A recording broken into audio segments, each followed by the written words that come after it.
Yeah, Howard's doing just such crazy, great stuff over there. No one cares anymore. And then our old buddy, Scott Ferrall. Old buddy. Huh? Old buddy. Yeah. Yeah. Because sometimes you go, hey, my old buddy Jim. And Jim's still my buddy. Yes.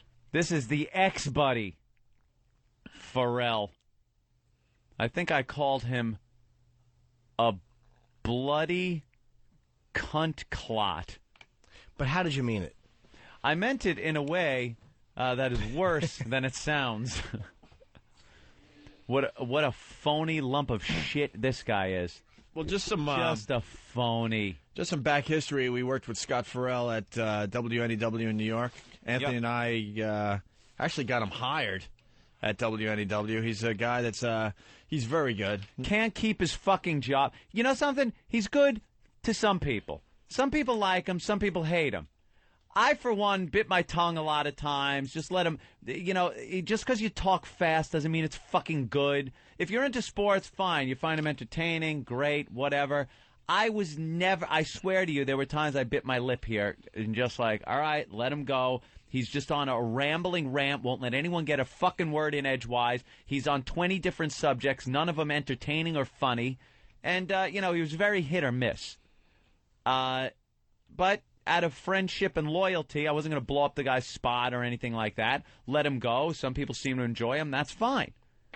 The second... And we, just some back history, too. We were very interested in getting him here at XM. Very interested. We had a list of people we were very interested in getting here at XM, but we had to put all that on hold. Remember the whole golden ticket thing? That was a thing that was happening. Yep. And then there's some things that happened behind the scenes, so we had to kind of just stop that, put it on hold for a while. But eventually we are going to, hire some of our friends. And we were all friends. It wasn't just like a radio thing. We all got along really well. And he knew that. Yeah, and, friends. And he was told that, and we're like, all right, but hang in there, whatever. And then next thing you know, there's a post on his website that he's now claiming he didn't write or something. Oh, now he's claiming he did? Oh, now well, great. I have an email that from him that's because he wrote me personally because he was all scared that the pests were getting to him and his family. And he goes, look, I had nothing to do with the post on the website. And we're like, come on, Scott, at least admit it. And this post on the website was basically saying how great, Howard was and how he's going to kick our ass. He's going to kick O&A's ass. And it's like, wait a minute, you're a friend of ours. Why would you, out of nowhere, just, start, have a post like that on your website? And here's the thing. If he wasn't getting hired by XM quickly enough, or, I don't know all the details of the talks that went on between him and XM. If things didn't work out and he got a better deal at Sirius, I have no problem. Don't make the mistake of thinking that anyone that goes to Sirius is an asshole and, fuck them. If the guy's got to eat and wants to have a job and they're offering him a better job, take it. I don't care. Jim Brewer's been over there from the start, before we were even here. And that was a huge disappointment because we really like the guy. We would have loved to have had him here. We did great radio with the guy. We would have loved to have him here, but he's over there. Bottom line, when we did that comedy tour and he was there, I sat in a dressing room with Brewer. We talked. Of O&A. I have no problem with Jim Brewer. I find him funny. I like Jim Brewer. I see him on the street. There's no, motherfuck this, avoiding anybody. He's great. You know why? He does what he does. We do what we do. We like each other. There's no reason to bash Jim Brewer. No bad blood. We love Brewer. There's no bad blood. Fine. He works over there. We work over here. That's how it worked out. We would have liked it different. Didn't work out that way. It worked out this way. I have no problem with that. The problem is fucking Ferrall, before he even announced any gig that was going on over there, took the first opportunity he could to bash O&A on his website and start what everyone over there seems to have to do, lap Howard's fucking nutsack to snuggle up and try to keep or get a gig over there. And now, all Ferrall is doing, he did a show, I guess, Thursday and Friday over there, is lapping Howard's ass I swear to you, it has to be every 5 minutes. He brings up the fact that, this fantastic Howard Stern, man, he's just got the innovator. It's so exciting to be over here with Howard. It's nothing but kissing ass on Howard. He bashes us and the pests. And worse of all, they have him saddled with a hole. They gave him, they sat him down and said, This guy needs to be calmed down. He just babbles incessantly about shit. Let's get him a hole, an oh dear broad to sit there and undermine what he did that some people did like. Just a waste. And you know something? Ferrall, you can go fuck yourself. No one on this show badmouthed done with him. that. I'm not going to ever sit with him again like we did with our agent and talk and have him talk about how great we are and just bullshit up and down. Because the bottom line is this guy doesn't care about anybody but Ferrall. And that's fine. You go through life like that. But you've exposed yourself. He doesn't care about Howard either. I'm not delusional and think that he thinks Howard's great. He still thinks Howard's a fucking asshole. But he's a phony. He's going to make that a phony response. And he thinks we're assholes. And he thinks everyone's an asshole except Ferrall, who, by the way, everyone in the business thinks is a fucking asshole because the guy can't hold a fucking job. And he's pissed off that our pest went after him after he posted what he did on his website. Yeah. And we're like, look, Ferrall, you wrote this thing. Why would you write this if you're claiming to be our friends? Oh, and then somebody tried to get on a message board and said Ferrall didn't write it, that Ferrall was sick, and that some other guy wrote it. It was written by Ferrall. You can't mistake that. It was written in his fucking words and the way he speaks. Stop it. Who's that hot chick in the picture with Mez's co-host? She's really hot. I'm sure she. Oh, and like she's a fan of our show. It's Lynn Hoffman. She came here and took pictures with all of us. Well, now she's a hole. Couldn't believe she was meeting us. Congratulations. Congratulations. Now you're a hole. He's going to kiss her, but she's putting her hand up like, stop, naughty boy. He's got the wacky Ferrall face on. You made a great point in the office. Fuck him. How stupid radio is, by the way. Yeah. Like your friends, I have the quote where I said your friends become your enemies and your enemies become your friends. Yeah. It's just how it is in radio. And it's sad. I hate that I've gotten sucked into it because there's only two occupations, careers, whatever, businesses that this shit happens in. It's radio and fucking professional wrestling. It's great to be lumped into that. No other job does that. No other fucking job. You don't go to any other job and have the smack talk that goes down in radio.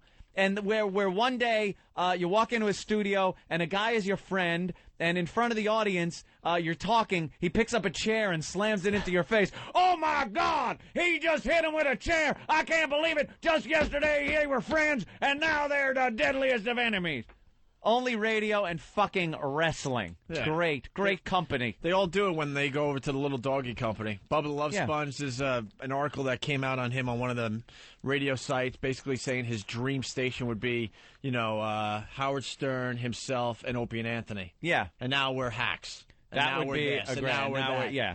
Now, because now it's all bad. Now it's all bad because we're not on the same channel. Or whatever. And you can go over there and not have to kiss so much Howard ass. I don't get there's no self-respect in it. No one bashed Ferrall here. And it's not going to get you anywhere. I don't think they understand over there that I think they get caught up in the Howard hype where they're going over there. Sirius has pumped Howard up so much that they think that by going over there, they're part of that big Howard picture. No one's talking about you. Ferrall is not fucking bringing subscribers to Sirius. Sorry. Much to everybody's chagrin over there and of people that don't like the Opie and Anthony show, we have done huge things here at XM with getting subscribers, keeping an audience, getting new people to sign up, getting people that have signed up to listen to this program, tell their friends who then sign up. This is fact. This is what happened. There's a buzz about this show in the satellite world, and that is spreading. If you're working over there and you're lapping Howard's ass, and Howard has less listeners than us to begin with, right? There's another thing. The excitement is not about Howard and you. It's about Howard leaving radio. You are now an employee over there at the second best out of two satellite companies. Congratulations. That's it. And to hear Ferrall, because I was listening on Pal, they do this thing on Pal Talk. It's fantastic. They all get on. They pick a war room and then broadcast the audio from the show. So now instead of the old days, which was like a couple of months ago, where they had to get a message board together and pretty much just it was very hard to get the audio of the show streaming to everybody. You had to do it individually. Now they could do it in one place. They plan everything. They get the phone numbers up there on the Pal Talk thing, and then pound them and pound them and pound them. And Ferrall was getting pounded by the pest. Oh, really? I never heard the Ramon call. Did he get some? You suck, not you.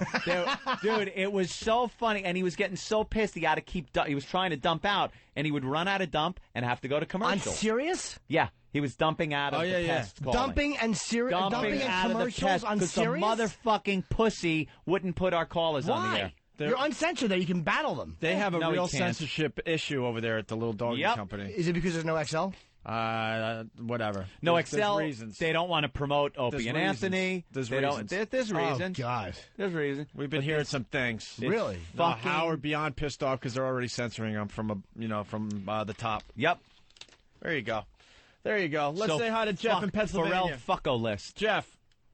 I was listening to it on Friday. We got XM and Sirius, and they were just fucking going crazy on him.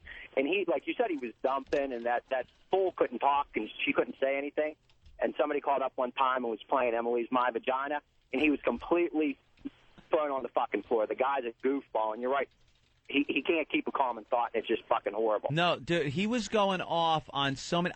And to tell you the truth, out of all the time that we have known the guy, I only heard him on our show. I couldn't listen to his show. I don't like his show. But I understood that some people did like him. Fine.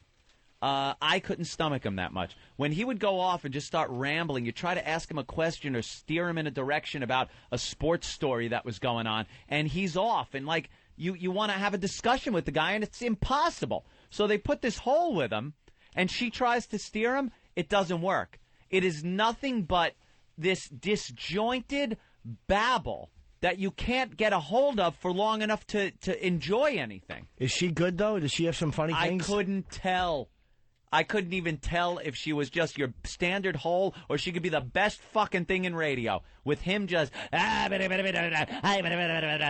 shake it. Shut up. There were Ramon calls coming in. Fucking hack. You Ramon.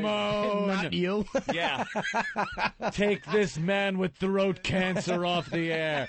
I mean, just horrendous. Boston Strangler, what's up?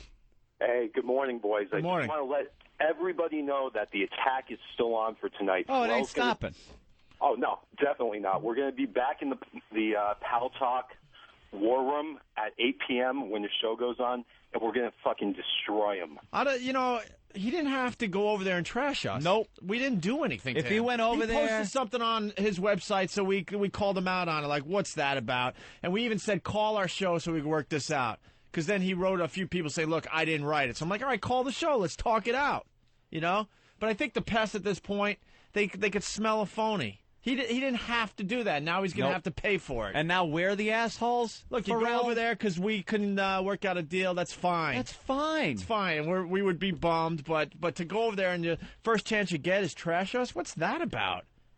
Well, dude, in one breath he was praising you guys, and then the next breath he was going, fuck Opie and Anthony. He was making references to your agents. And He's a lunatic. I know. He's a fucking lunatic. And then at another point, he kept on going on and saying basically how you guys abandoned him, and here you guys are on a beach drinking, making money while he's starving to death. Yeah, while everyone else got fired over there. Yeah, because that was our motive. Yeah, we weren't trying to get another fucking job somewhere the next day that Infinity locked us into our contract and fired everybody else. That's our fault. Because we went up to Mel Karmazin's office and said, Mel, could you keep paying us so we can't fucking work, but fire all the people that have been loyal and we appreciated having working for us for 3 or 5 years or whatever the fuck years it was? That's what happened. Yeah, we told Mel Karmazin what the fuck to do. What a deranged fucking drunk idiot that cocksucker is. Fuck Ferrall. Fuck Ferrall. Well, anyway, I just want to put out an APB, an all-pest bulletin, to come into the Pal Talk rooms tonight around 8 o'clock. The number for Stern Show or Ferrall Show is 1-888-STERN-100.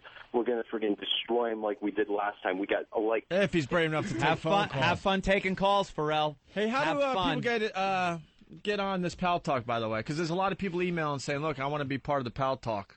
Yeah, well, in order to keep the enemy element out, it's kind of a thing you got to go through. Oh, I see. Okay. But go on a Pal Talk, get in a room, see what you can work out. All right. That's all they can really say. All right, you guys. And it's very entertaining to listen. Do we have any audio of that or no? Do we have any? Yeah, we got Scott Ferrall on Howard. This guy was our friend. I mean, it's so ridiculous to say anyone's your friend in radio. It really is. But I did a show when we were off Tim the air. Sabi and I were talking back and forth on a weekly basis from the day I got fired all the way up until he took a job at the Little Doggy Company. And out of nowhere, he just fucking goes to work with Howard. He hates Howard. Yeah, but Tim said how great we were. He had fucking posters in his office down at YSP even after we got fired. The guy fucking loves us and turns around and goes to work with Howard. But I have no problem with Tim Sabian either. Not at all. I really can't. I have a big fucking problem. Dude, he might like Mel. Maybe he likes working with Mel. And I was closest to Tim than all you guys. He's a fucking phony just like the rest of them. Maybe XM didn't offer them money. It's sad to say that, but I'm calling him out. He's a fucking phony like the rest of them because there was a reason why he wasn't ready to leave his past job and come over to XM. There was a stock thing and there were other concerns that he wanted to wait out. And then all of a sudden, out of nowhere, he pulls the trigger and goes to work for Howard. I don't know what deals are made by these guys, so I can't just for the fact of going over there, I don't have enough information. I don't know what. Well, if XM said, "Hey Tim, here's $100,000 a year. We want you to sign a fucking 10-year contract. Come on over." And Sirius goes, "Hey Tim, here's $1.5 million a year. Here's umpteen thousand fucking shares of stock." Here's the power position you're going to have, and you're back under Mel, who loves you. You can't fault the guy. The weight of O&A loyalty to that has to balance out somewhere. Yeah, I got no problem with Tim. He didn't badmouth us. So personally, for me, you guys don't know the inside scoop. And he's not wasn't about the money. It wasn't about the money. I'm telling you. Maybe he just loves Mel. It wasn't about the fucking money. Maybe he loves Mel. I mean, I don't know, but it's not a love for Howard or a dislike for. But I love to have him here. It's these guys in radio. They're a bunch of fucking phonies. They love you, but then they turn around and kick you in the balls when you're not looking. Well, I'm telling you, man. And then I was really close with the guy, and I find out from a stupid radio message board that he got hired over there. Didn't even have the balls to call up and go, "Look, dude, this is what's going on." He probably would have been in big trouble if he called the Opie and Anthony show on XM to announce that he was on. Not our actual show, behind the scenes. I slept in the fucking guy's house. I'm telling you. Go through his drawers. Big condoms, XLs. No, what was he got in there? That was somebody else. Swamp Knob. Anthony. Good name. Anthony, you there? Yes, my friend. I am here until 11:01. Anthony, listen, the other night, I don't know if you got on in time, one of the callers called up his Howard's daughter, Emily, and got in singing the whole My Vagina song, and the stupid douchebag Ferrall didn't even catch on to it and let it go for a minute and saying, "Nah, that's great. I don't know what this guy's talking about." He just sat there laughing his balls. I don't know what it is. I don't know. Shake it up. Stop. It was great. I was in tears. The whole board in Pal Talk was in tears over it. Well, if you guys got audio of that, please send it in. We love that shit. Thank you. Hey, how about, Aunt, did you catch Lil on cam the other night? She was out of her mind. She's a classic Lil on cam. No. Oh, she was crazy naughty girl the other night. Yeah, she's a dirty girl. Oh, she's a filthy, lovely individual. All right, thanks. Let's go to Rose in West Virginia. Rose? Hey, it's me. Hey! I did the My Vagina call. I'm calling in to take credit for it. Did you? Oh, that was you? Yep. Very good. Very good. One of our pests helping us out. What'd you say when you called? That you were Emily? No, I just called up, told them I was from West Virginia, told them I loved Ferrall, and they were like, "Oh, we'll put you right through." And as soon as he picked up, I started in with the My Vagina. Very good. Yep. Thanks for that, Rose. Bye, Rose. All right, let's say hi to Joe in Jersey. Never Joe. let go, Rose. Joe. Hey, awful name. Hey, Anthony, why don't you tell us how you really feel about Ferrall? Don't hold back. Yeah. Listen, this guy is such a fucking asshole. When he was on your show and you guys talk sports, you know, when you trade a guy in sports, they stay friends with each other just because they go from Dallas to Pittsburgh or whatever. They stay pals. Why does this guy got to out himself and be a fucking dick? It's bizarre. I think he feels like he has to like kiss Howard's ass to work over there, like Anthony brought up. Because it's really bizarre that he would just go after us like that. We're at the point now where if somebody bashes us, they feel like they're getting in a little better with Howard. And that isn't the case. You're being bamboozled. Well, and these guys have no idea they're making a huge mistake because they're not working for the Howard Stern of 1995-ish. No. It's a whole new world, man. He's not a boss. He's overpaid hell. When we were off the air, I did his show. I think it was Atlanta. And he was great. I mean, he was asking for you guys. He was happy. Yeah, we got audio of him kissing our ass. It was. You don't have to go any further than this machine right here to find audio of him kissing our ass. Well, I would like to hear it if fucking Hawk was on duty instead of leaving his fucking awful sandwich there and traipsing off to engage in homosexual behavior. What is he eating? What is in that? It's just awful. What is it? Oh, shit. Oh, it's in the car. Oh, put it back up there. Put it back up there now. Hey, Jimmy, I spoke to your mom at your HBO show. Eric, your thing fell over. Your thing fell. What was that? Hey, it's on my seat now. Your sandwich fell, Eric. What was in that, Eric? Tuna? It's all over the floor. Hey, Jim. Yeah, you did. You fucking stomped it like the Gestapo. What? I saw you doing the HBO show, and after the show, I talked to your mom and dad. Okay. And I told her that it was funny the way, you know, you guys played that message from your machine, and she was like, oh, my God, I was mortified. I had no idea when I left that message she was going to bring it in. She was so cute. I just wanted to say she was all right. Oh, your mom's thank you. Cute. All right. Thanks. I got to apologize. I'm sorry, Eric. It seemed right at the time, and now Jeez, and it seems right now. Sandwich. I don't apologize. You're the boss. And now I feel bad. There's tuna in the treads of my... Not only should you have done that, you should have done it while it was in his hand and he was eating it. While it was in his mouth. That's how you assert power. I thought it was kind of fun. Why don't you buy him a new sandwich? He's still, first of all, he's still hungry, and the rest of that sandwich was like, oh. Why don't you buy him a new sandwich, Ope? I'm really sorry. Yeah, get him a new sandwich. No, I got to start apologizing to things. Get him a new sandwich. I thought it'd be fun, and then Get him a new sandwich. Then I looked at him, and the sandwich is squashed all over the floor. It's in my shoe. A little sad. You're yelling at him like he's Connie. Now clean it up! Didn't get the reaction I wanted. It's just I feel really awkward right now. Why? He's all right. Sometimes you do outrageous things. It gets the laugh you were looking for, and other times you just feel like I dope. Otherwise, she will just go, oh, he just did that. Why don't you buy him a new one? We'll chip in. Let's see. Give more. All right. Well, here's some audio of Ferrall kissing Howard's ass, I guess. It's hard to listen to because he used to be our friend. Yeah. Whatever a friend is supposed to be. I don't in even radio know anymore. Doesn't mean shit. This is Scott Ferrall. He did a radio show for us here on Howard 100 last night. You're on tonight, right, Scott? Absolutely. It's just the greatest thing ever for me. Great. Is this not Oh, fun? my God. It was just the sickest night of my life. I've now accomplished everything in life. I did Letterman twice, and now I sit with you. God on earth, my hero in radio. Thank you. When you were at NEW, it was rumored that you were fired because you told management to fuck off. Yes, I did. You walked in. Okay. All right. Yeah, here we go. You know why he got fired? Yep. It just hit me. Yeah, Because remember? he was sticking up for us. Right. Because of the Sex for Sam thing that Anthony and I blew up our careers over. Yeah. Scott Ferrall was the guy that went on the air and basically said this is bullshit, blah, blah, blah. They had told the air staff not to mention us, not to talk about us anymore. We were done. Holy shit, they're actually talking about this on Howard's show? Yeah. The reason he got fired was fucking sticking up for us. And Scott went on and said it was bullshit that we got fired. And they fired him. Ooh, wow, that's the echo. That's kind of creepy when you hear yourself screaming. Jeez. It's like, who's that lunatic out there? Oh, it's me. Are you kidding me? Yeah. He went down this road with Howard, and what do they mention us? I don't know. I didn't hear this. NEW. It was rumored that you were fired because you told management to fuck off. Yes, I did. You walked into an office and said, fuck off? Now, some of those bosses are here today, and I love them very much, and they're great to me, and they've always been good to me. Jeremy Coleman, I look up to. Great guy. It all stemmed from the LA thing. Look, we all got fired. You look up to him? Scott. 3 feet tall. Exactly. So he's fucking Fiona Apple. Fiona Apple. How do you look up to him? Oh, my God. Oh, my dear sweet Jesus, Ferrall.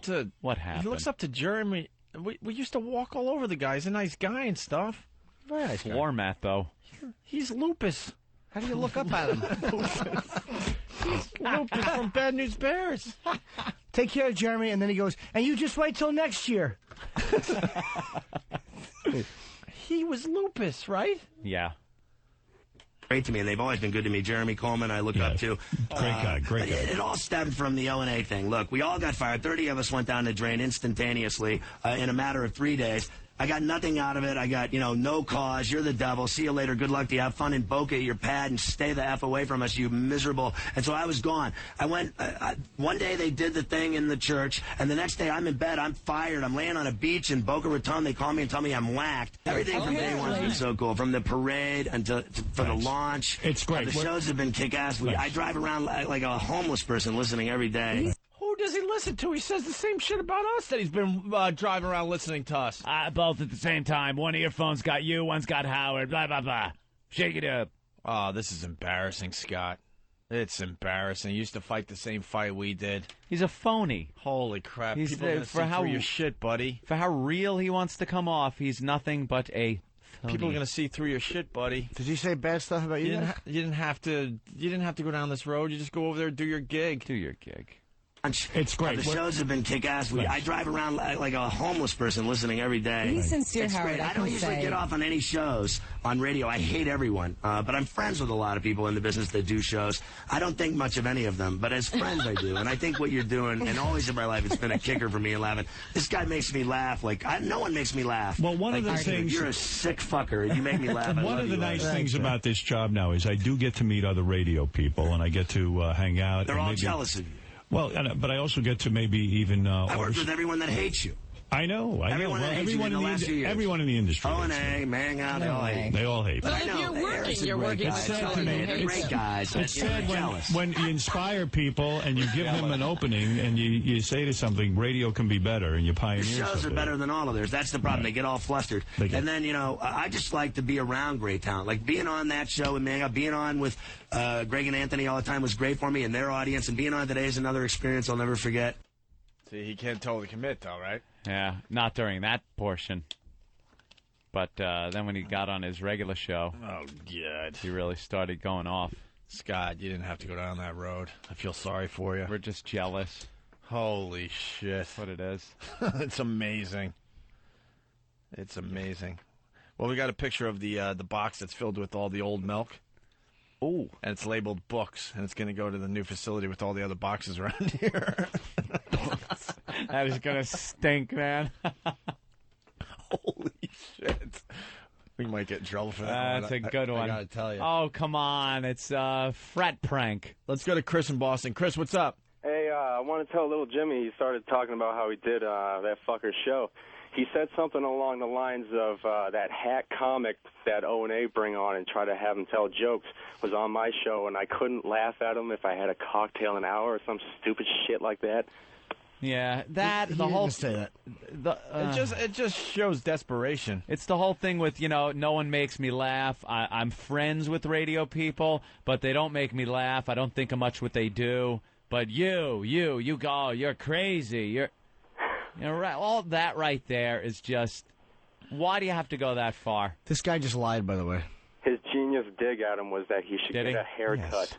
Or something like that. Are you trying not to burn a bridge, Jimmy? Not at all. If he said that, I'd love to attack him for that. If he said it, I don't believe this. I'm just not going to let somebody fucking. He did say that? Did he? Okay, well then fuck him. Derek is now saying he said it. Call Derek a liar, Jimmy. Go ahead. I believe everything. Call Derek a liar. No, Derek's too handsome. Let's go to Ferrall. Ferrall? Yo, how's it going, O&A? I just want to publicly apologize. I listen to you guys all the time, bro. Can you get me a job? That's pretty good. That's really good. It's almost perfect. Shake it up. Shake it up. Perfect. That's too bad. Let's go to Joe in Atlanta. Joe? I've just been listening. What is this? Why don't this dick come out of the closet? Is he Harvey Firestein? All I want is to be alive. He sounds like a fag. But anyway, I appreciate his support. Yes. I didn't appreciate his humor. Exactly. Support, yes. Humor, shoot yourself.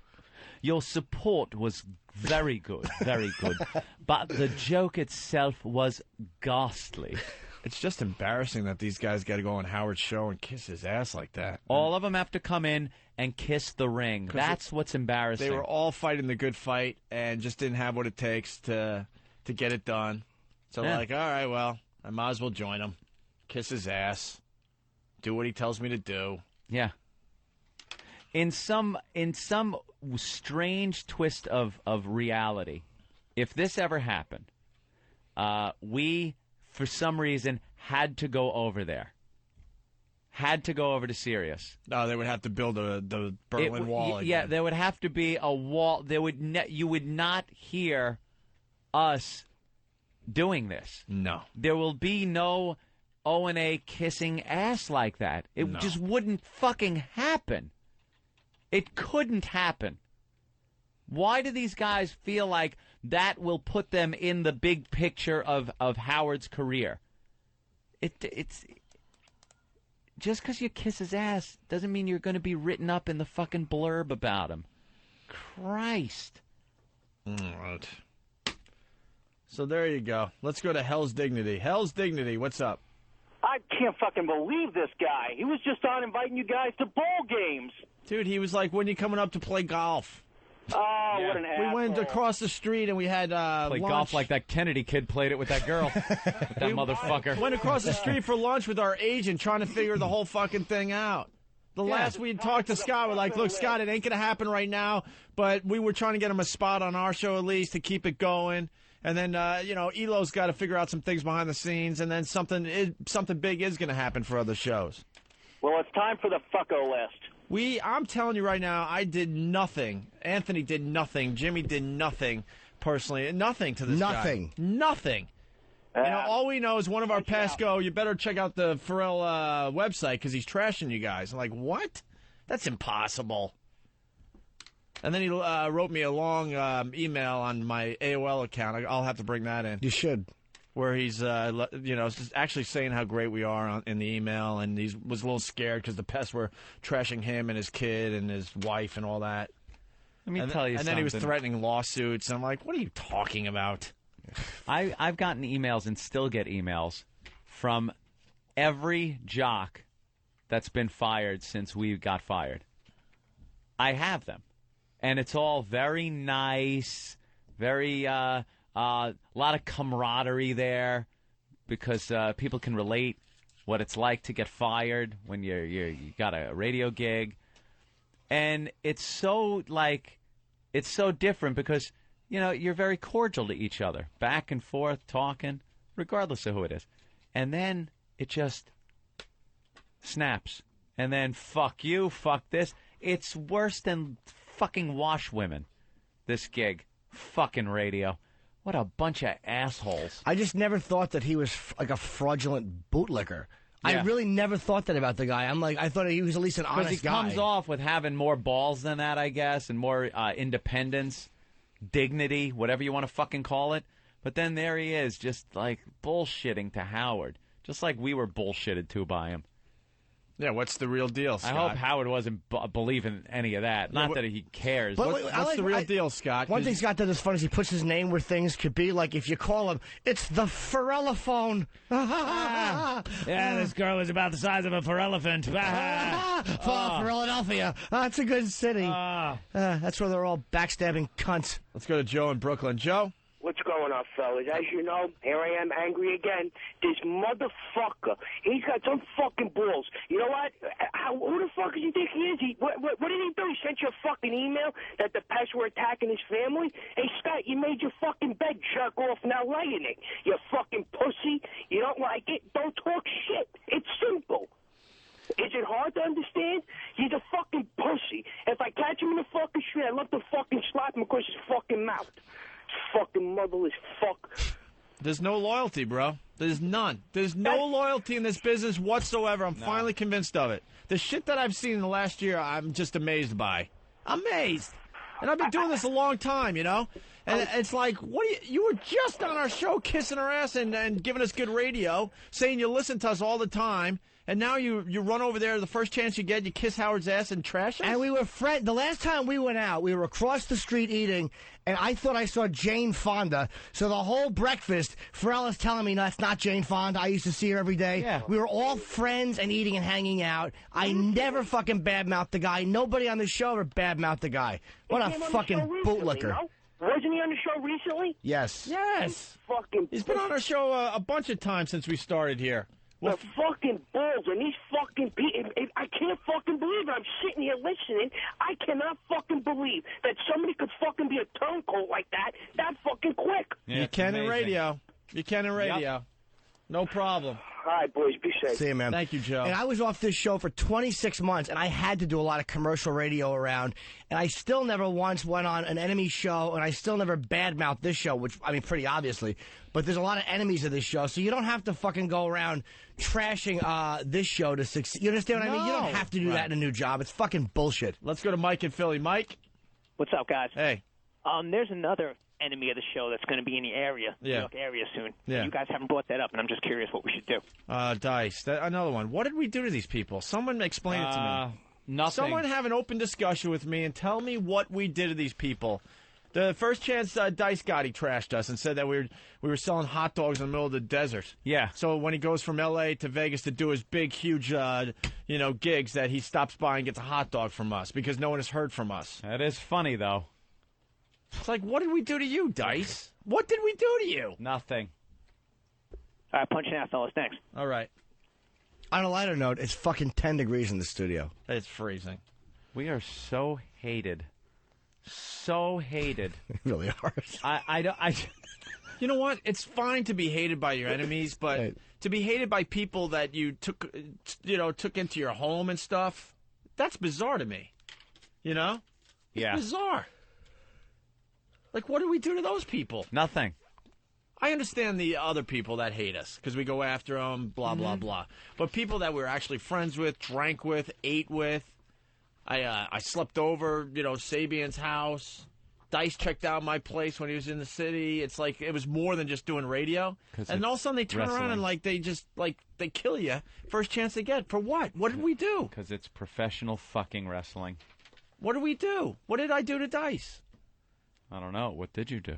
He wanted me to call him before he did our show or something like that. But I wasn't in the mood to call anyone for probably 6 to 8 months after my dad died. So sorry that I didn't get back to him. If that's what it is, then God. Fuck them all. Let's go to Keith in Jersey. Keith, what's up? Opie, good morning. Hey. I got to tell you, for all the times you guys were counting how much time you were spending talking about Stern and Sirius, yeah, it is the best bit ever for 2 reasons. A, number one, it's just hysterical listening. You get more fired up than Anthony does about stuff. But 2, I don't know, for some reason, every moron I know is picking up a Sirius, and I'm like, I record some of these bits where you're talking about and you've got actual facts, because when I get in the heat of it, I lose all my facts. I just give them a CD with a couple of MP3s burned from your stuff, and it just shuts them up, from whether or not it's a matter of that they don't have a true receiver where you can walk around and hear it and stuff, to stuff Stern's done, anything and everything. It just shuts them all up. So I want you to keep talking about Sirius, keep talking about Stern, because it's the most entertaining part of my day. All right. And the other thing is this Pal Talk thing. I'm a Mac consultant, and you guys got to do something to talk to these people so the Mac users can see this stuff too. So 3 faggots with Macs can get online. Fucking Mac is incompatible with everybody, dude. It's the way Apple does shit. Good morning, baloney tits. Thank you, sir. They're completely incompatible with everything. They're arrogant, man. Actually, it's not baloney. I think it's chocolate pudding. Why do they do that? You can't even right-click on Mac. They blow. Actually, you can now. You can now, but you get to expand the window. You got to just drag it. It's fucking awful. I have a Mac, but you need a regular Windows computer also. You can't just have a Mac. Of course you can't. Stop believing the hype. No, you can't just have a Mac, dude. Macs and function in this world. Macs were great when compared with DOS and C-Prompt. They were convenient, but compared to fucking Windows, if Mac was compatible with everything, if they weren't such arrogant cunts with their software, I would like them. but iPod. They're just extremely arrogant. I love Mac. I use all kinds of graphics programs on it, but when it comes to just going online and doing your daily work that you do and playing games, It's like Windows. It's like no Windows machine is ready to go out of the box, all the cool stuff. You got to add that stuff yourself. And the problem is a lot of Mac users don't know where to get that stuff. I've been doing nothing but Mac support for 20 years. If Apple stopped making a Mac, I'd be a pastry chef, but because I hate Windows. But the bottom line is Another goddamn guy that hates Windows. There's such this animosity between the hippie Mac people and the corporate Windows people. That's not it. I do corporate Mac support. Yeah. I work for an ad agency in Midtown. I'm over on 42nd Street in the news building, dude. Good luck to you. Keep up your good nature. They're inconvenient, dude. Macs are inconvenient. All right. No viruses. I know that's true because no one cares about Mac enough to give it a virus. I got is the O&A virus. You know who else doesn't have viruses? Fat chicks, because no one fucks them. Punch it out. All right, let's go to Theo in Jersey. Theo. Yeah. Hey. Hey. Let's call this pussy up in front of him. What's that? What did he say? What? I really don't know. Did anybody hear what he said? Was he trashing us? If he was, all right. But I have no idea what he was saying. Okay. All right, let's move on. Well, just saying. Can I plug something real quick, you guys? Huh. I submitted a little remix, kind of a sleeper thing about Scott Ferrall last night to Steve. Oh, and let's I got see. some pretty good reviews on it on Whackbag. What's your real name? Darren. Oh, it's right here. I haven't even listened to it yet. I like how the guys, they preview it first. Yeah. In front of the whackbag crowd. They preview it, and depending on the reviews, they know whether they should submit it or not. Some people don't. Some people opt not to pay attention to the whackbag people if they get bashed and send it in anyway. And sometimes it flies, sometimes it doesn't. So you're getting great reviews on this? Yeah, I got a few pretty good ones. Would you call it great reviews, good reviews, average reviews? Average to good. They were nice. How hard was the penis in the review meter? That's for the porno movies, Opie. Limp, and then plump, right, and then full erect. How many penises is Whackbag giving you on your What piece of magazine production? used to do that? Hustler, was it? Yeah. That's hysterical. This movie's got like 4 hard-ons. When they it would go from limp to fully erect, and then kind of go in like increments of. They did it both ways, didn't they? They had a lot of penises, 1 through 5, and then they had the limp to hard penis. The limp dick. So what did you get from Whackbag, would you say, if this was porno? I would have to say a pretty good chub with a kink in the middle. A pretty good chub with a kink in the middle. Yeah. All right. So this is your Scott Ferrall sweeper? Yeah, it's something you guys, if it's good enough for you, you guys can use it to go into commercial break when you guys are beating up another host. Well, we're gonna give you some reviews right now. We haven't heard this. We're gonna play it, and then the listeners could call up and either kill you or praise you today. All right. That's what we do. The hammering or the praising, and I'm trying to vie for the position of propaganda minister out here in the Vegas area of Dugout Dougal. Yeah, by the way, Scott Ferrall finding out that the pests are no joke. I love these stupid radio shows out there. They're like, oh, the O&A Army. Bring it on, boys. They have no idea what they're getting into with the pests from this radio program. Yeah, they're like, oh, they got a little army. Isn't that cute? It's not like an army where other shows say, hey, you got the army. Send in your email address. We're going to send you an email, a newsletter, and a bumper sticker. That's not the This army is mobilized. They're active. They're proactive, and they are fucking ruthless. Absolutely ruthless, and they don't let go. Nope. They're called pests more than the army. There's an O&A Army, and then there's like O&A pests. Yeah. And then we're full-on shock troops. That's what we are. The pests are the elite forces of the O&A Army. Right. And just to reiterate here, Scott Ferrall used to be a friend of the program. He's a complete and utter asshole. I don't want anything to do with him whatsoever. No matter that, he's trying to, behind the scenes, get some kind of truce going. Right. Because the pests are destroying his show. They destroyed his little tryout on Howard Stern's channel over there. Yeah. And we already found out that the Little Doggy Company very pissed off at Scott Ferrall. Yep. Howard very pissed off at Scott Ferrall because his little show on Howard 100. Howard 100. Whatever he's calling it over there. Has to name the channel after himself. Yeah. And I'm saying whatever because I swear to you I haven't listened to the Little Doggy Company. I just get reports from the past and other people around here. And what was I going to say? Oh, it turned out to be a 3-hour infomercial for the Opie and Anthony show. Yeah. So he pissed off a lot of people over there. That's got to make him happy over there at Sirius, make Howard happy that 3 hours of his time block on his channel that has his name on it is, an infomercial for the Opie and Anthony show. Right. And when he fails miserably over there, he's not coming back into our camp ever. Bye-bye. Ever. And say you don't care as much as you want. You know something? When all the doors are being slammed in this guy's face like they are every 6 months, the guy can't hold a fucking job. He's never been able to hold a job. Look, I'm not going to lie to you. I like the guy. I thought he did some good radio. But the deal is the guy is a traitor, and he's no good. Lying sack of shit. And he could add me to the list of many, many, many, many names where he just burned bridges. Oh, yeah. His career is filled with people where he just burned bridges. Yep. And now, Scott Ferrall, add me to the fucking list. Go fuck yourself.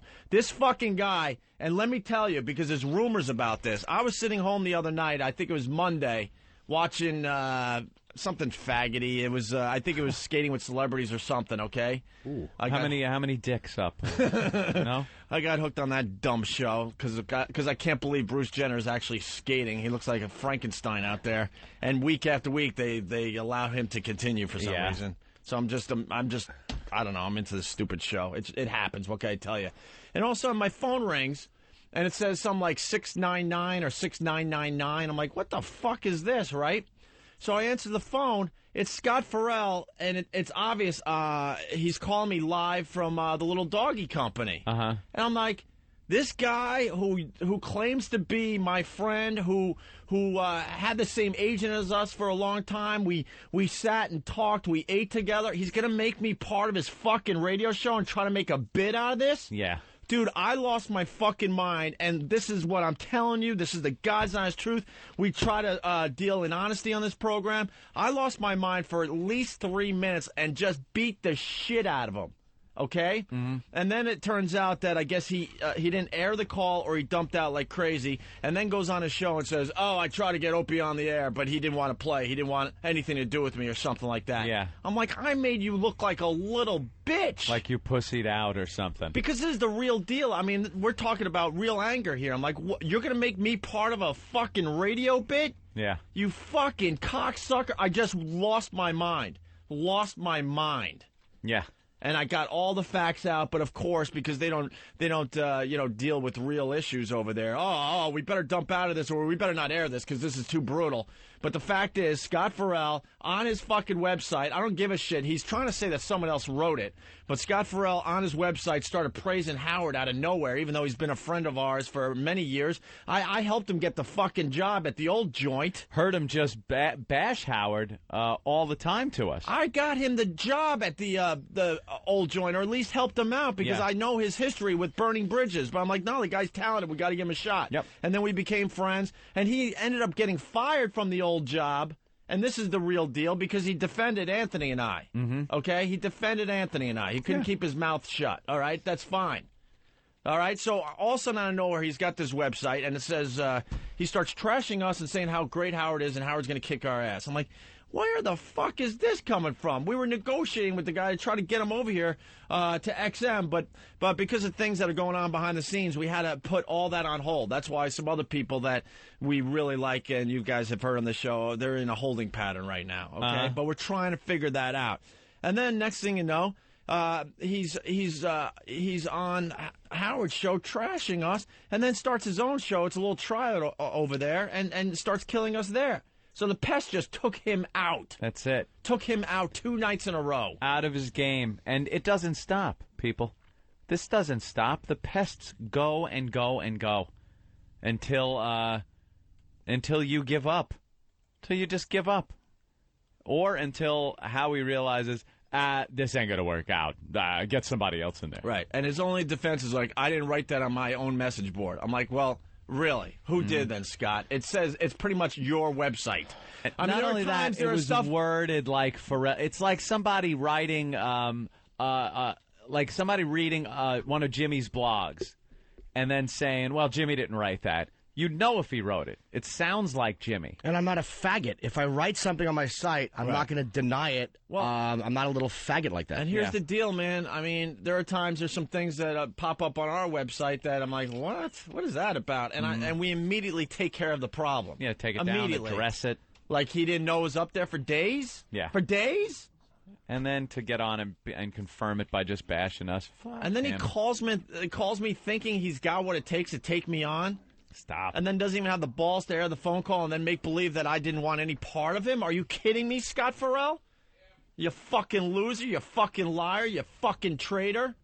I don't think he was trying to make a bit out of you. I think he was trying to squash it. And when you told him to go fuck himself, he realized, I can't squash this. He was trying to squash it and save his dignity. Believe me. He was trying to save his dignity and squash it. Yeah, he wants it squashed.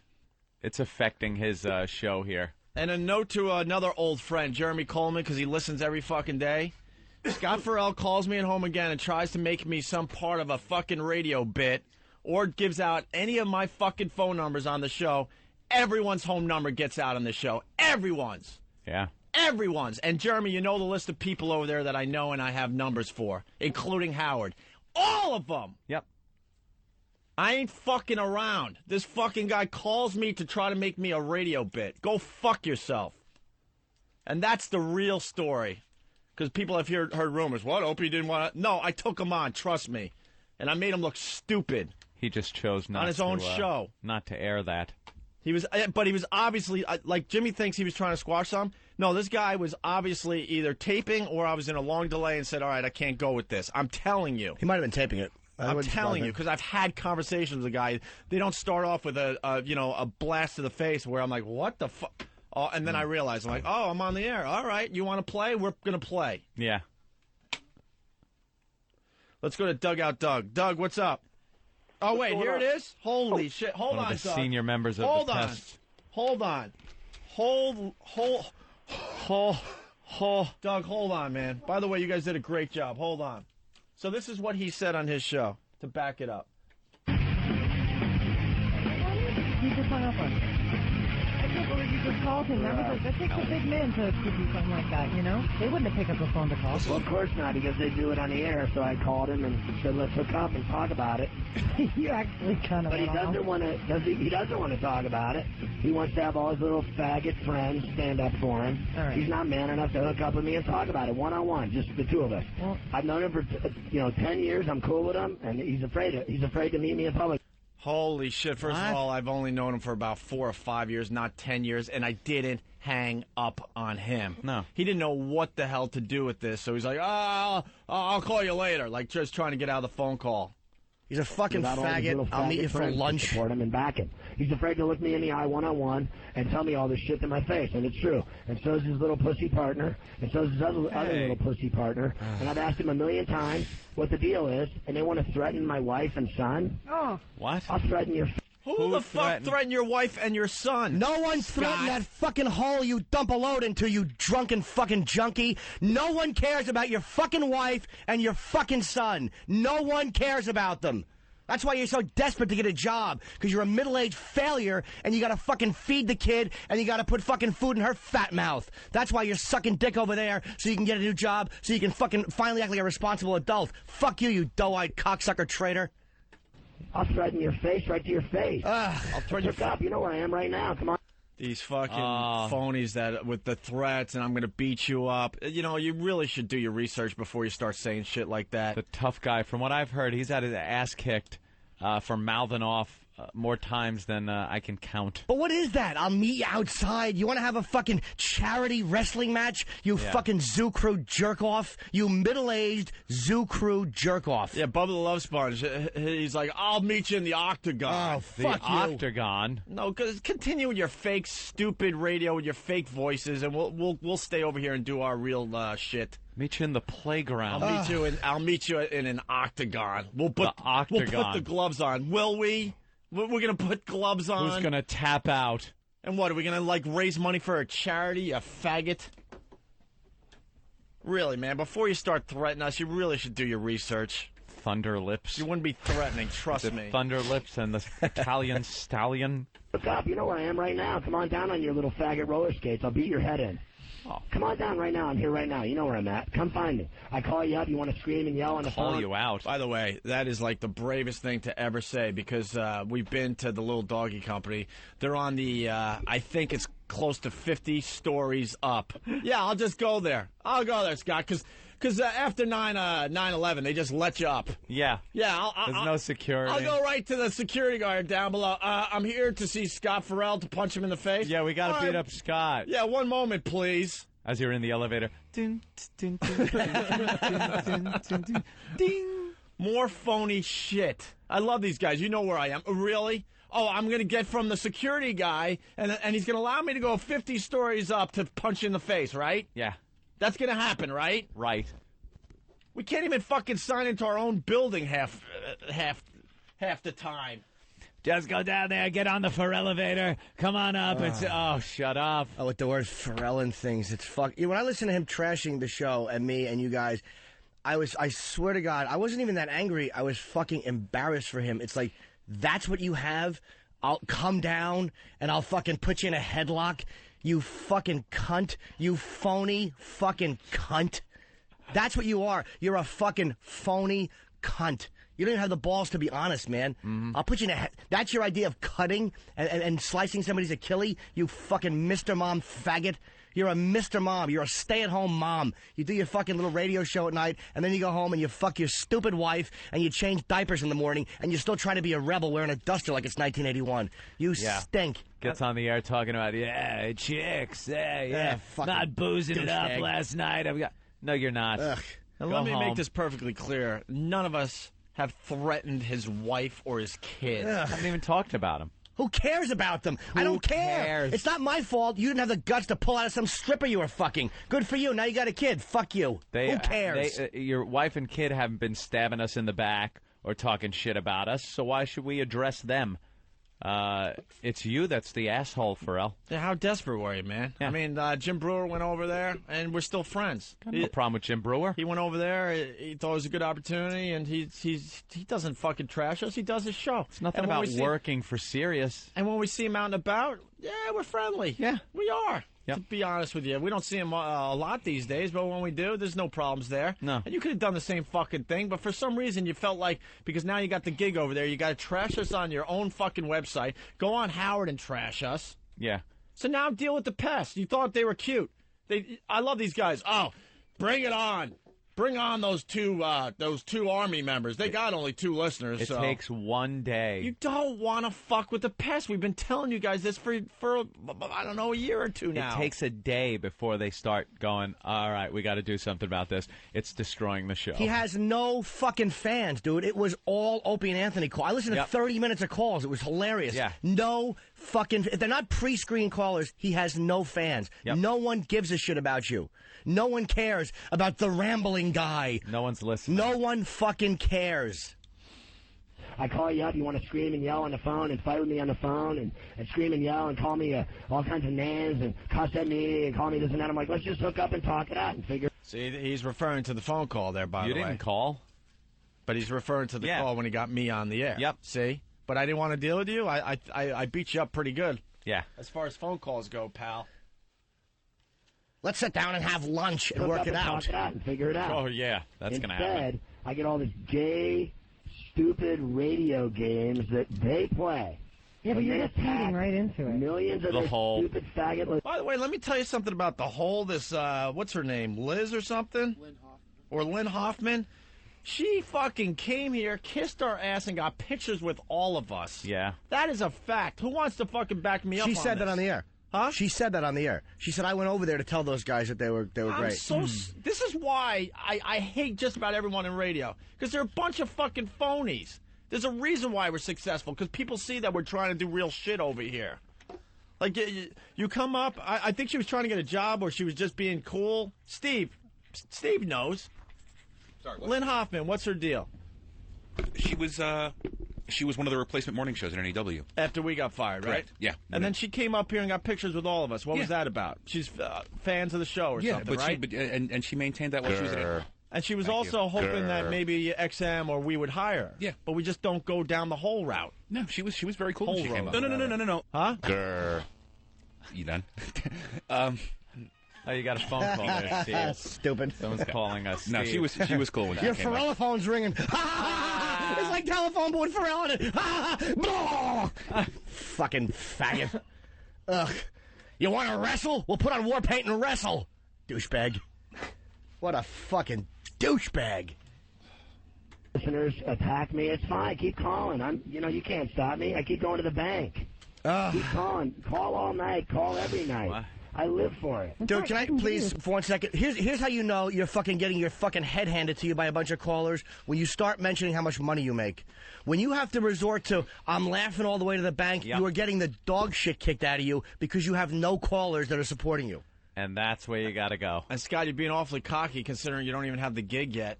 Yeah. You think the little doggy company's going to want to deal with you doing a show over there with our fans taking over your show night after night after night? They're relentless. So you only have actually one option: to attempt to do a talk show without taking any phone calls, or to set up phone calls because we know they do that over there. Yep. Good luck. Good to you. fucking luck, because you got under my skin, all of our skins. So congratulations on that. But now payback's going to be a bitch. Yep. Enjoy the O&A Pests, because they're not going away anytime soon. They do not Call leave. every night. I live for it. In fact, I can give you his He cell can't phone even number right dance now. with me. I called him. I tried to be cool with him. He won't talk. Once again, because she's going to play. She's going to play. She's hinting that she's going to give out my cell phone. No, his cell phone.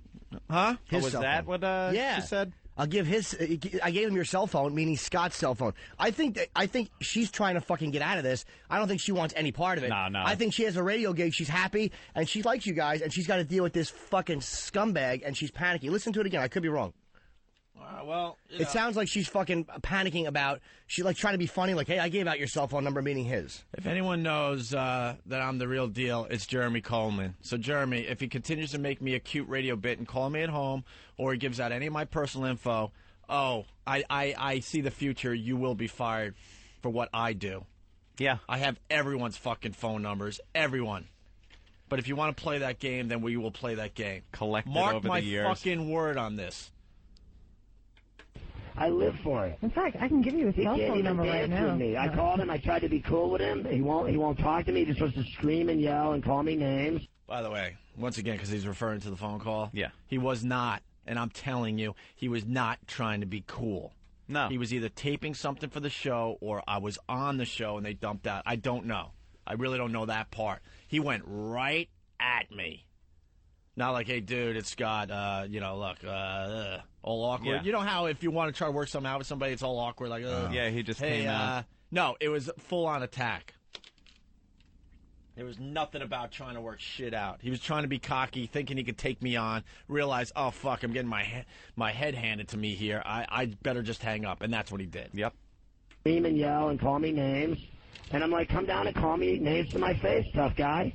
I'm right down there. I can't even get you. He's like, come on my show and let us have a bunch of bad comedians attack you. Why do you... By the way, I did say that, and I said that probably a month ago. We have a huge radio audience. Yeah. No show at the Little Doggy Company, including Howard, has an audience as big as ours. That is a fact. Nope. Okay? So I go, if you're such a tough guy and you're brave, you call up the show and we'll discuss this. Mm-hmm. I'm not calling your show to discuss a problem I'm having with you. You call us. attack you? Why don't you come outside and talk to me to my face? Why don't you meet up with me, tough guy, and talk it over? It's just silly. It's radio. What are we, fighters or something? What do you got, boxers? Shut up, you hole. Now you're just another hole, Lynn. She's goofing on How does him. that feel? She goes, what, are we fighters? What, are we going to go out and fight? Dude, she just wants to go do a radio show, and she is stuck with this self-destructive, bootlicking piece of shit. Combative asshole. We are embarrassed for you, man, that you have to suck. I can see if this show fucked him over and he was fucking striking back, but it's like you're groveling for the approval over there, like, I'll take on O&A and I'll make a name for myself over here. Yeah. Pick up the Ferrall-A-Phone. We never said no to the guy. Oh. We were still trying to work things out. He's just a douche. We were trying to work things out. But, He decided to go over there. God bless you. But you also decided to trash us for whatever reason. Now you're going to pay for that. Here's how you know he's a coward and a fraud. The fact that when referring to Jeremy Coleman, if you want to refer to Jeremy Coleman, he says he's a good guy.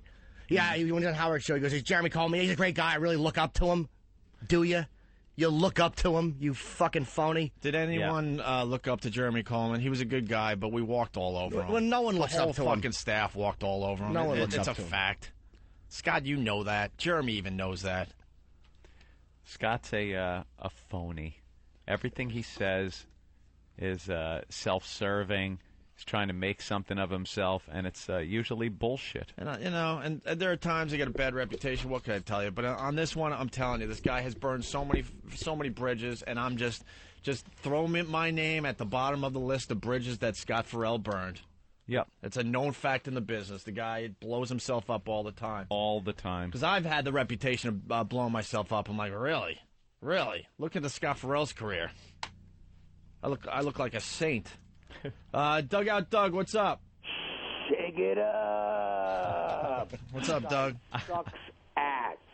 He completely sucks. But I got to back up Jimmy and say flat out, that hole was not your average hole. She definitely was getting pissed at Scott for not being able to handle the situation. I really, truly think that we can get her to quit before we can get him off the air. You think so? But, yeah, man, we got all the audio in there. There's a really good one of him having about a 2-minute meltdown. I don't know if they put that one on the CD for you. He was completely losing it by midway through night 2. He was losing his fucking mind. When was night 2? Is that last night? No, night 2 was actually Monday night. Okay. Monday night. Yeah, I believe they did Friday, Monday, and last night. He has nothing. And he went back to the same old, you have no listeners. Enough with the no listeners, you idiots. You're sending your listeners over to me. I got news for you. None of us are paying for Sirius. We got our ways to listen. You're not getting a fucking dime. And what we're doing is we're going to single-handedly destroy your fucking radio show, and we're going to try to bring down an entire radio company and then take credit for it. And let me say something. What a fucking pussy this guy is. You call people pussies, and hey, meet me outside. We'll fucking wrestle. We'll arm wrestle, and we'll have an omelet. You fucking cunt. You dumped out of calls. He was told to dump out of calls, and he dumped out a call. I don't want to give you a free commercial. Here's a free commercial. Scott Ferrall is on Sirius. Scott Ferrall is on Sirius. Scott Ferrall is on Sirius. I don't give a fuck who goes and listens to you, you fucking middle-aged cornball. You fucking cornball. And your long jacket. Whoa, this guy don't take no prisoners. Whoa, this guy's fucking heavy metal personified, man. You fucking douchebag. And no one threatened your wife. No one. The fucking pests didn't do it either. No. Why? There's one reason why. Do you not understand? We are hundreds of fucking attention whores that just want to get our name on a show. How the fuck do we get our name on a show and be attention whores if we're calling your fucking house and threatening your wife and fucking kid?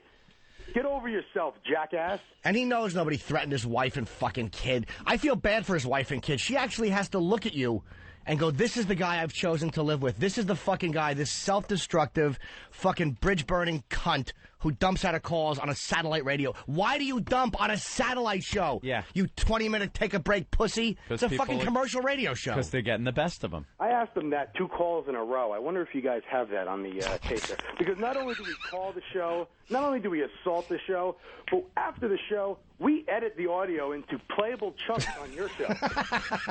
These guys are hysterical. I'm telling you, man. To the newbies out there, I don't want to fuck with the O&A pests. No. We created this monster, and we don't even know how to stop it anymore. And they're getting smarter, by the way. They're using technology. When the pest thing started with us, it was a little scary because we're like, oh, my God, our own fans are going to blow up our show. Yeah. But we've been through some rough patches, right, Doug? Oh, yeah. And now we're learning from our mistakes, and we're just getting more and more, intelligent here. But we've got and smarter in what we do. We've got a great tool now that we never really had in the past, and it really showed the past couple of nights. Look on your Pal Talk screen, fellas. We've got women pests who get right through the fucking screeners every time. Yep. They don't even scrutinize the women. I'm telling you, this show is just, I don't know, it's like a lifestyle. I mean, we do a radio show 4 hours a day, but these guys continue the Opie and Anthony experience, I guess we'll call it, all day long. Yeah. Like, there is so much stuff that happened on Pal Talk the last 2 days that we could do a week of radio on. A week! After the show's over, it goes to the computers, and everything carries on. And some of the stuff they're doing on Pal Talk is funnier than anything we could do on the actual radio show. Hysterical. You know, and now they're, now thanks to my brother's restaurant, now they got a place to hang. I'm telling you, it's a whole lifestyle thing that is happening here. So, Doug, thank you. Thanks, Doug. Ruthless. It's all about Pal Talk for Opie and Anthony. Whackbag.com is simply the best fan site out there. And whether or not you guys give it to us or not, check out Pest Radio tonight, 7 p.m. on Howard 101. Pest Radio. And Doug, keep your eye on the prize, by the way. We are on. Because it's all about Howard in the end, trust me. He's the little manipulator behind the scenes. This is almost like Khan in Star Trek 2. We haven't killed Howard yet. We've hurt him. And we wish to go on hurting. I think that's my outline. Very good, See you, bro. Very good phone call, by the way. Just, leave now. Tubes or something. 007, Rhode Island, what's up? Hey, guys. Hey. Good morning. Good morning. I'm Tubes on Pal Talk. I got in a good Ramon. I guess it's being dubbed the second night. Oh, really? And, he absolutely was losing it. He took a break about 10 minutes into the show, then another break about 20 minutes into the show. He didn't know what to do because he had to keep dumping. Yep. All the calls, every single call was us. And how about this? Any Ferrall fans that want to call? You're not going to get dumped out of? Have fun. Here's what you have to do. You got to be smart about it. You can't just call up and just start screaming Ramon because then he can dump it. You got to involve him. You got to engage him into a conversation. Yeah, just tell him how great he is. And Yeah. Well, that always helps with other radio He personalities. loves those calls. And you know what else he likes to do, too? He's so nervous at this point that anytime you open your mouth, he jumps right in and talks over you. Yeah. He doesn't want to let you speak at all. There were a couple of legitimate callers during this whole thing, and he was cutting them off. Oh, wasn't letting them talk. So he's hurting his own hanging up because he was afraid they were pests. He was absolutely He was all like, paranoid. On the edge. Absolutely on the edge. Hysterical. But, good job to the pests. We've had some awesome nights in there. And I missed last night, but I'll be back in tonight. All right, cool. Thank you, 007. No problem. All right. I heard the first hour last night on the Pal Talk. And he had Howard on the first break, and then he did some other shit. He took some you could tell they were pre-screen calls because he's like, I think I partied with this guy. And he fucking went to, I think I partied with this guy, and it's a guy he partied with? Oh, you fucking douche. Dude, he's such a rebel. Dude, this is such a rebel. You got to be honest. You know what? He really is he's fucking crazy. I can't believe we're on his shit list. He plays the fucking bong sound. Oh, wow. The fucking bong sound, you hack. That's a good one. Hey, but just a bunch of guys smoking a doob. Get the Ferrall bong out. We'll get Ferrall stoned. What a fucking Ferrall douche. More audio. Anyway, I love Chicago. Great city. I do Man-Cow show, too. I got enemies for that, too. I get death threats because I do Man-Cow. They get mad at me when I make money with Man-Cow. I get mad. I get enemies that make fun of me whenever I take. When I take a job now, I get everybody critiques whether or not I should have the job. What the fuck is she doing going over there to Sirius? We're not going to tolerate that shit. Hey, you, stay unemployed over there and be a bum, goddammit. Why does everyone hate you? That's not what we're saying. That isn't the point, idiot. You didn't have to go over there and trash us if we were supposedly friends, Scott. You want a job over there? That's what it's about. You don't get it. Who cares if you take a job over there? That wasn't the issue. The issue is you went over there mouth open, spewing out bad shit about us and accepting our enemy's dick in your mouth. And because he was trying to get everybody over there he's trying to land with a splash. Right. That's what he's trying to do. He's trying to let people, he wants people to walk and go, geez, that's that fucking crazy guy. Ooh, look out when he comes down the Jesus, hallway. you don't want to be on his shit list? Yes, we do. You're a hoax and a fraud. And you know what? He said when I was on his show he sucked. Then why did you laugh? I hate a fucking fraud. Yeah. Stop. Just don't lie, man. You're embarrassing yourself. Just fucking tell the truth. Everyone hate you. Because I'm so pretty. Well. Jimmy in Wyoming. Because I end up with all the hot-looking trim anyway, and it bothers people that have ugly girlfriends. Jimmy in Wyoming? I know some guys that do radio shows that have ugly girlfriends. Anyway, Jimmy, go ahead. Hey, Scott. Did I see you over at F.H. Riley's the other night? I think I was, and I was sleeping with my boss. Yeah, hey, Lynn. Yeah. Hey, I'm a black ninja, baby. Whatever, douchebag. Stupid. And they all get show references in. And thanks for the plug for my brother's restaurant. Isn't that great? 400 New York Avenue, Huntington. It's F.H. Riley's. There's nothing better than when this fucking jack-off thinks somebody likes him, and it turns out they're fucking doing a pest call. Yep. Yeah, thanks a lot. Oh, fuck you, jerk-off. Mark in Massachusetts was having, he found his wife in bed with two guys getting deep sixed. No, we didn't. Yeah, it was fucking ridiculous, man. I saw these two guys fucking playing this game called Monster Rain with my wife, and holy shit, it was awful. God, what would you do? I mean, you left her, right? Yeah, well, I left her because little Jimmy told me to after... I believe that. Anyway... I believe it. That tool gets no trim at all because he looks like fucking Adolf Hitler. Mo in Boston. You don't want to look like a total tool every day of your life, like Dracula and shit. No chicks will do you if you're 4 foot tall and you're fucking ugly. Hold on. What was that? I don't know, but that was some pretty fucking vicious audio there. No, I look like a tool, and no chick will do me. Let me tell you something. Who got more pussy than Dracula? Exactly. Dracula was like the guy. He'd just look into your eyes, and the chicks were melting. And he was great, because after he fucked you, you were dead. How perfect is that?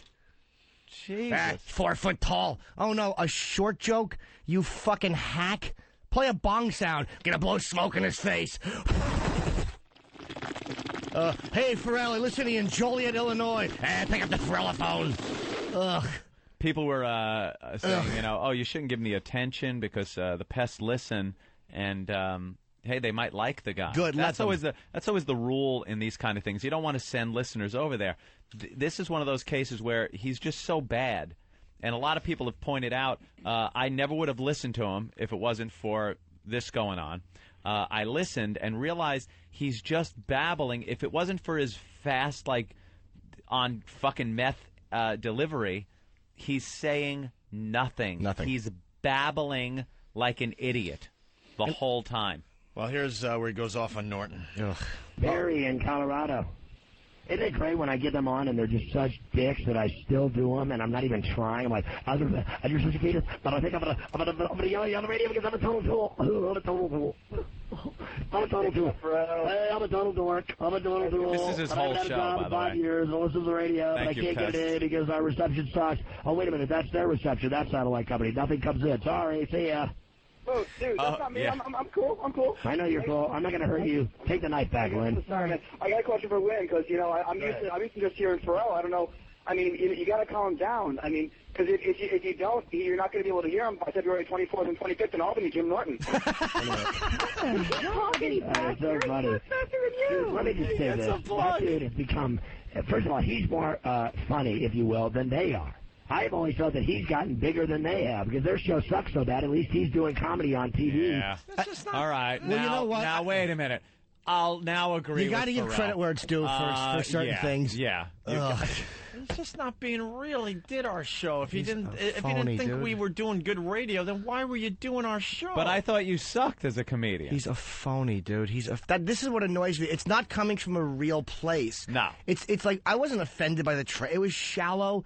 It was hollow and dull. It's this phony grabbing at straws, kind of throwing everything out there. Yeah, he's short. Lost. In one clip I heard, and this is where I became embarrassed for him. He goes, why don't you cut your hair, you Nazi? I'm upset. I thought he was calling me a Nazi. Why don't you cut your hair? The one compliment I thought I was getting, it wasn't even for me. Hey, he walks around the living room at 3 o'clock in the morning dressed like Hitler, mumbling to himself. All right, there are some accuracies in his ramblings. Comedy on TV and getting popular and getting huge. I always kind of thought he was getting bigger than them because nobody listens to them anymore. So that guy should just get rid of them and have his own thing and he'd be famous. But he sucks on their dicks so much all the time that he can't stop biting down on their hairy dicks.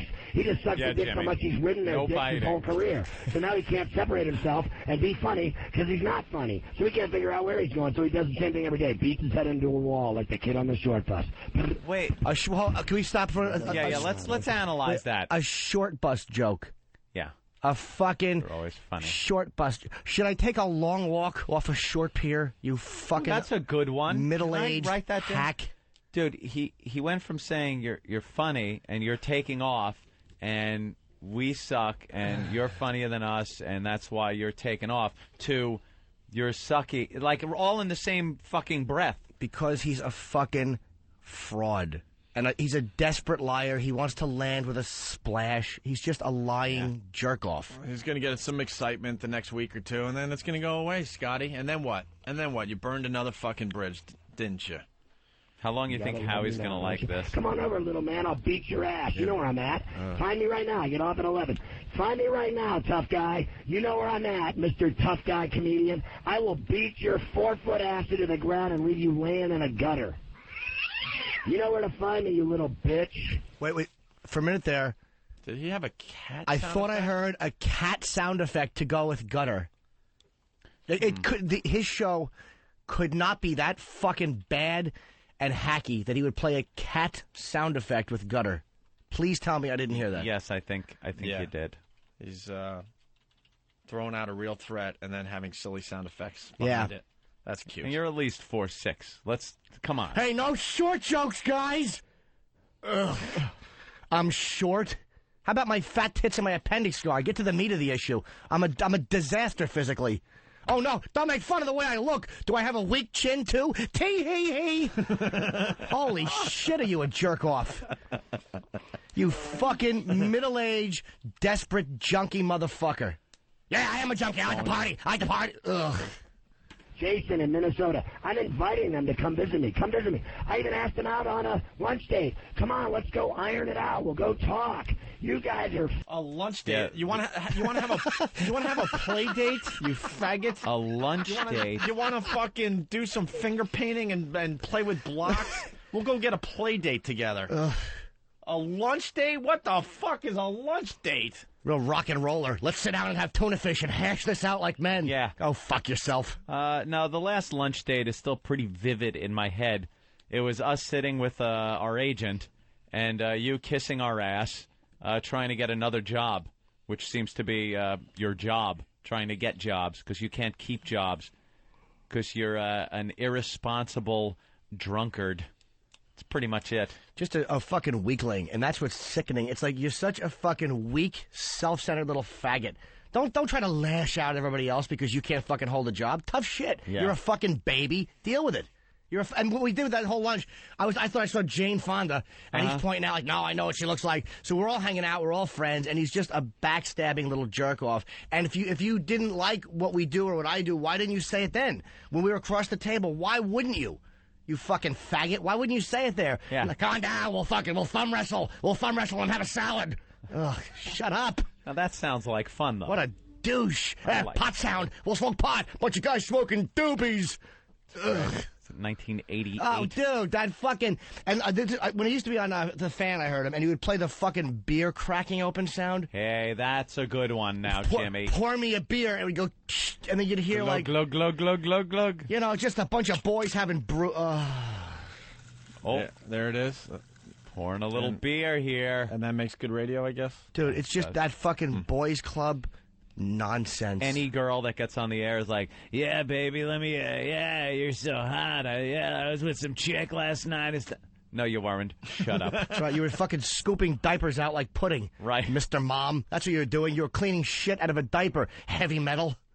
You guys are fags. You can't answer me. You're afraid to even come face me, you little dick. Jason, go ahead. Scott Ferrall, shit dick. Yeah, Scott. I am a shit dick, and I'm good at it. The pests all are confident, great, man. Thinking he could finally go to the phone, and someone's gonna back him up. Yeah. And instead, he gets the Scott smash. Ferrall, shit dick. All right, let's go to Yellowstone Park. I swear to God, I saw this. Yellowstone Park. Yogi. Oh my God, there it was. Gross. Hold on. Speaking of yellow. You know, there's a cough button here, so we don't have to hear it. Steve, as long as I don't lick the mic. Steve, go ahead. Hi, Ferrall. Hey, he's got a little flobber knocker with his Doing cat, the too. Steve. I was just wanting to let you know, me and my friend E-Rock was sitting there listening to you guys. Yeah. And he sounds so awesome. Don't let the pest get you down, you suck-ass motherfucker. Thank you. Anyway, And he hangs up on him. He dumps out. Right. Wow, tough guy dumps out. Why not deal with the calls, man? Because it was every fucking call. Yellowstone Park. All right, you're on, Steve. What a dope. What a fucking dope. Even your friends sitting there doing bongs with you think you're a dickhead, dude. When they leave at night after they smoked all your weed, they talk bad about you. They're like, Yeah. dude, bro, he's such a fucking idiot. We just smoked all his weed. Tyson's a dumbass motherfucker. Did you hear him try to call up Ferrall and be funny and say something funny about Jimmy? It's so funny. He's got yellow jizz. Jimmy, he got yellow jizz. God damn, dude. It's so funny that you think you guys are cool, man. It is so funny to me. My favorite is the story, the lead-in story. Yeah, you know it's leading nowhere. So anyway, I was walking down the hall with the pizza delivery guy and the Domino's guy left a phone number that Jimmy had a load of yellow. He hasn't made anybody laugh in 5 years. Now you're stuck again. Come on down, little man. I'll beat your head in. We heard you the first time. Get it. We get it. You're going to beat everybody up. Big oh, no. fighter. You know what? For the hell of it, I think I'm going to go down there and try to get through security. Yes, I'm here to beat up Scott Ferrall. All right, hold on a minute. Your name? Can we have your ID? Sure, Opie. Here it is. I'll give you my license. All right. All right, take this badge, put it on, go up to the 50th floor. All right. All right, so then let's say I get past the security guard. All right, let's figure this out. He keeps saying, you know where I am. All right, so I walk up to the hello, I'm here to beat up Scott Ferrall. He's expecting me. Right. He's expecting me. Here's my ID. Uh-huh. All right, Opie. As we fill out some paperwork, why don't you sit down over there? They print up a visitor's badge for you. Right. We've been through this many times. You stick it on your shirt. That's Greg with 2 G's. Okay, Yeah, 2 G's. Yeah. And in his little notebook, it says Greg Opie Hughes. Right. Here to beat up Ferrall because Right. you need a reason to be there. And he told me, so I'm sure he would leave my name at the desk. Right, it would be at the desk. With the reason why I'm there. Uh-huh. All right, then I finally get through security, which would never happen, obviously. We live in a 9/11 world. And then they say, all right, take the elevator up. What was it, like 50, 52 stories? Something like, 50th floor. They're pretty much... oh, look at E-Rock just put your name tag on. Oh, there's a little badge Greg for you. Opie Hughes, so you're up. So you got your tag on your We've been to visitor's the Little badge. Doggy Company a bunch of times, okay? So I know there's at least 2 or 3 security doors you'd have to go through You at got to that go point. through. Yeah. And then they have, like, I don't know, 1 million studios. So let's say I get through the But two... the receptionist, too, is there. So you have to tell her while you're there, hi, I'm here to beat up Ferrall. He's expecting me? He's busy right now. Could you just sit in the chair? And now you're sitting in that huge glass lobby.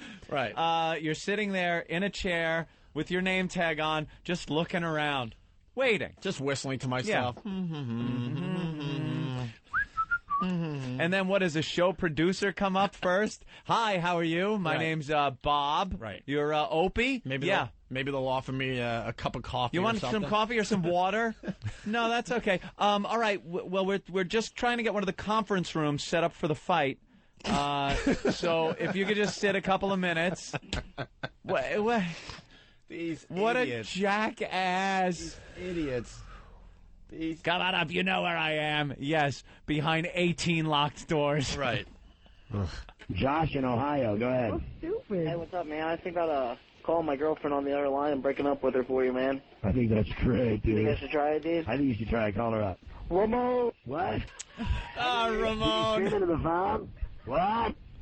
You like the Ramones? What? What's the matter, dude? And he dumps out. What? You're on a satellite radio company, heavy metal? Yeah. You fucking faggot. Hey, Mr. Balls. Come on, call up. Pick up the Ferrall-A-Phone. Oh. And you hit the Ferrall dump button. You fucking Ferrall faggot. Dump. Take a commercial every 20 minutes. Gotta take some Ferrall commercials. You know, the people in Pal Talk are hilarious. Mr. Hughes, sorry for the delay. Mr. Ferrall is getting reamed. Coffee? And then Pat Fumanaki, Opie holding his briefcase. Yeah, I would dress the part. Yeah. Nice.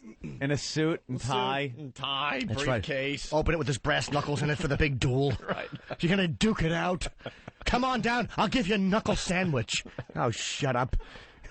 Knuckles. What a douchebag. Come on down. I'll pound you into the pavement. Maybe I would give a presentation with fucking, what is that thing on the screen? A PowerPoint. A PowerPoint. PowerPoint presentation. On a fight, on an office fight. Well, first I will do this that Master Poe taught me. I'd like to do this move here. Right. First, I'm going to blacken your eye. That fucking cornball. Come down, I'll pound you. Who is he, Dusty Rhodes? What a douche. Myrtleize you. Why don't you come down here, you yella? You yella. Put you in a figure 4 leg lock. Will ya? Will ya, Scott? Hey, call me on the Ferrall-A-Phone. Who's this, Mike Hunt? Mike, why you? One, please. Hello, you're on. I'll cut Z's in your cheeks. Ferrall-A Red. Any Ferrall-A fans that want to call up, please. You're not going to get dumped out of. Yeah. He dumps out because he's a pussy. Let her rip. We're not going to dump out of you. Still waiting for the first one to come in. None. Because it'll be fun. Hello, you're on Howard 101. Hey, guys. How you doing, man? I'm doing terrific. I'm going to go see my therapist after this. Maybe get in a brawl down in the street. That makes two of us, my friend. You know what I mean? Yo, listen, I want to say, I just tuned into you recently. I just got serious. Honestly, you're fantastic, bro. You were out of control. I think you're funny as hell. Yeah. I'm sorry, your partner. Well, I'm sorry, your name is Lynn. You guys are great together. You guys make me laugh. I hope, dude, are you going to continue doing radio with Stern? Or? I'm going to keep doing radio with Howard, and everybody's jealous of me, and Lynn's just mad at me because I keep getting in fights with all my old friends that don't like me anymore. No, I'm not mad at you. Yeah, you are. You think I've lost control of the show, wasting time arguing with people. But then she said, yeah, call him. Get him on the air. John, I got to admit it. I wanted to see what would happen. I didn't want him on the air. I just wanted to talk to him and say, you talked to him privately. I said, let's hook up and go have a burger and figure this shit out. What's the matter? That's exactly We what ain't I said, going Scott. anywhere with your dick-ass faggot fucko. I'll fucking kill your dad, motherfucker. You come near my family. Come on, he didn't say that. You touch my brother living in the suburbs, you're fucking dead. I'll send all my Guido fucking losers after you. By the way, I didn't say any of this. Guido I didn't say any of this. But Opie just wanted to go for a burger. Little burger. Oh, yeah, and it's real smart to get my brother involved.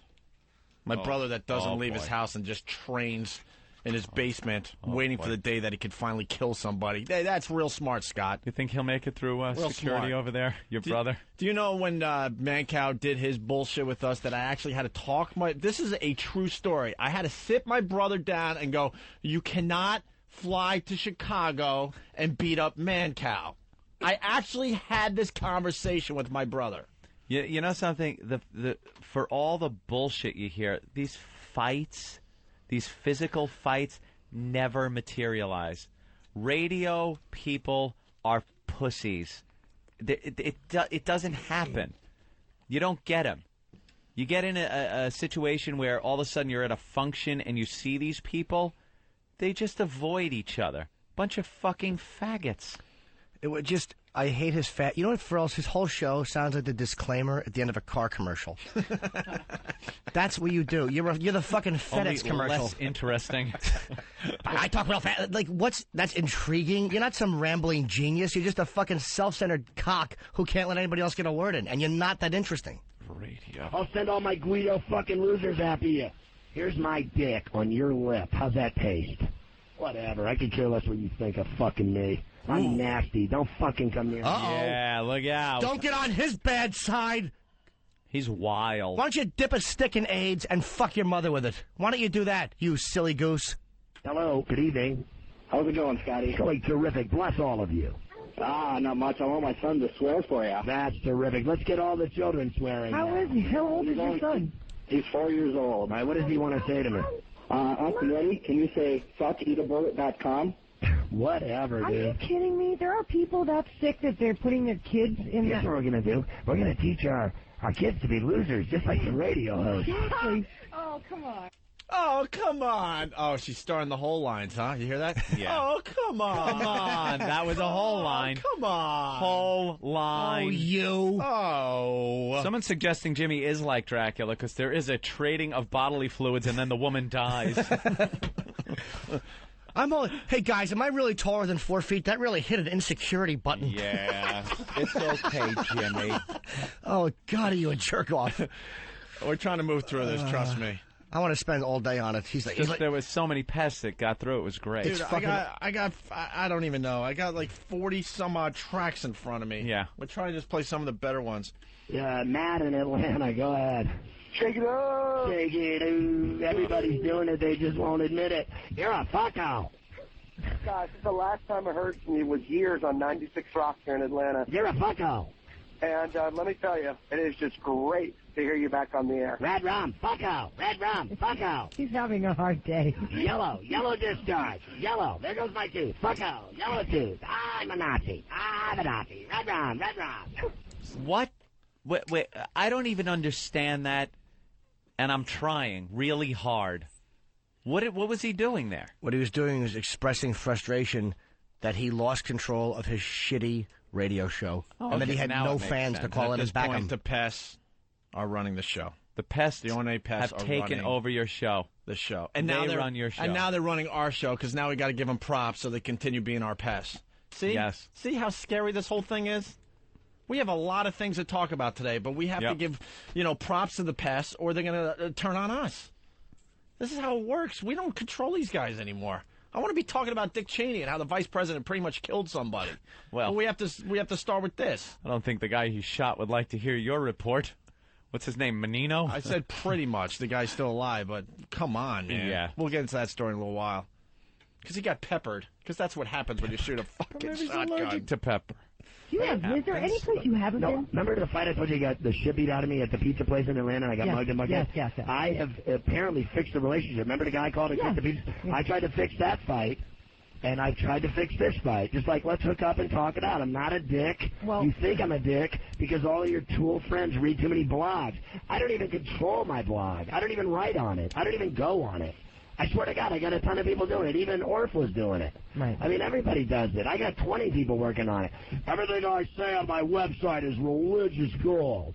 Stay tuned and believe it. Just like the media and all the blogs. Believe everything you read. Sucker. Oh, my God, how dumb are you? How fucking dumb are you? You believe everything you read? Believe this. You are a douchebag. Hello. Oh, my. You got to take some responsibility, Scott. It was on your website. Written in his and you had no type of problem babble. reading it and saying, all right, yeah, this could stay up there. And how about when you realize it's on there, and if you didn't agree with it, you take it down and go, hey, I don't know what the fuck was up there. Some idiot I work with, make a joke of it, whatever, anything. No, you meant it. You're lapping ass over there to try to get a gig because you can't hold a job for longer than 6 months. But did you read what he wrote after the fucking... I wish somebody could send in the response he wrote when he denied doing it. The fucking, I didn't do that, those guys are my friends. Have a little bong sound effect. Bunch of boys smoking pot. Elbow to the ribs. Phony. Hello, Scott. Newark, good evening. I remember you from Ferrall on the bench. Yeah, baby. Can you tell the hoe to shut up, ho, shut up, ho, shut up, ho, Mongo from Newark? I got you. Mongo, shut up, ho, shake it in, shut up, ho, shake it in. So is this what guys do when they fight? Like, they just pick on women? No, that's their third grade audience that calls every 2 seconds. Hey, good to hear you. Wow, you should see how much money I'm getting to do this. Hello. Say there you go. You should egg them on when you say that. I am egging them on. I'm the fucking milkman, woman. I'm the fucking milkman. How about you're getting minimum wage over there because you don't even have a job yet? Hope the audition goes well. Take a bath with me, Liz? I already am in your sweat. She's gonna go home tonight. Here's Lynn when she goes home. All right, what's me? Well, we were doing great for the first 2 hours, but then he spent the entire last hour talking to these nimrods that kept calling and attacking him. They kept calling me something like a hole. Yeah. What is that? Like, oh my God. That's a hole. I'm not bothered by any of this at all. I tried to fix it. I called a guy and you said, seem let's like you're bothered by it. Why are you They don't letting want to fix it. If they fix it, then they have nothing to talk about. Who's that? Oh, yeah, that's so... You fucking phonies. Listen, fix it. You think you come over and go for a burger and we sit down and laugh about it? Go fuck yourself. All right, trying to wrap up here. I think that's our cue. Hello, you're on the air. Hello. Come slumdog.com. Something about coming, your sweat, what? Hello, you're on. Hey, man, I have one word for you, man. Douchebag. Hello, you're on. Hello. Hey, Ferrall. What? Lynn just got dog leashed, and I got another snot in my nose. I don't know where they're coming from. Yeah. Not you. Ah, what? Lynn, go ahead. Yes, you, baby. Bullet.com, you faggot. Oh, no. That's creative. Eat this dick on your lip, faggot. God, do you understand how gay this is? Hello, you're on gay radio. Hello. Hey, man, what I have to do? Kiss your ass for 10 minutes just to say you're the man? No, not at all. How can I even think about being a man when you want to kiss my ass? You're on the air. Go ahead. Yeah, this is Bill from Boston. Thanks, Bill. Good night. Thanks, Lynn. Good show. I'm Ferrall. We'll see you tomorrow night, 8 to 11 each. 5A West on Howard 100. It seemed like there's a poker tournament. He lost complete control of any little control that he ever had of the show. The Pests own the program. Listen to the Pests on Sirius Satellite Radio. Yeah, that's right. The Pest Show. How can I be the man when you the man? You got to say it faster, though. You the man. Let's go to Russ in Iowa. Russ? All right, I appreciate taking my call, guys. Oh, no, hang up. It might be a Ferrall fan. No. Yeah, I'm not a Ferrall fan, so don't hang up, please. Give me some time. Don't worry about that. I got to call Jim out. Jesus Christ, man. Why don't you get a celebrity boxing match with this guy instead of talking this shit you're talking to? Because, dude, I'll tell you why. I make my living talking. That's what you do on a radio show. Oh, I understand that. And hold on, sweetie pie. Shh, sweetie, I'm explaining to you. You asked me, I'm explaining to you. Okay. Any dummy that would have a celebrity, a what?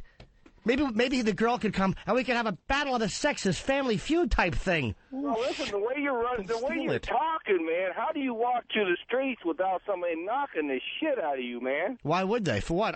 He insulted me. I'm insulting him back. Jesus. Yeah, what don't... Well, sir, what are you having trouble with? He insulted me unprovoked, so I'm insulting him back. What would you like me to do after he insulted me on his show? Get into the octagon. He insulted you. He didn't insult... you're not married, but you're talking about his wife. He talked about their girlfriends. That's why. Stupid. That's their fight. That ain't your fight. We're all in this together. We're all dope. a team. What am I going to do? Single out one line? Well, that wasn't about me. Oh, your turn. They're all a team. I don't know his wife or his kid, and we only responded to that because he said the people were threatening his wife and kid. We don't care about his wife and kid. That's the point I was making. No one wants his wife and kid threatened. No one gives a shit about either one of them. It's him. We've been in this together for this combination of the Opie and Anthony show like six years with Jimmy at least, right, Jim? Yeah. Maybe even more.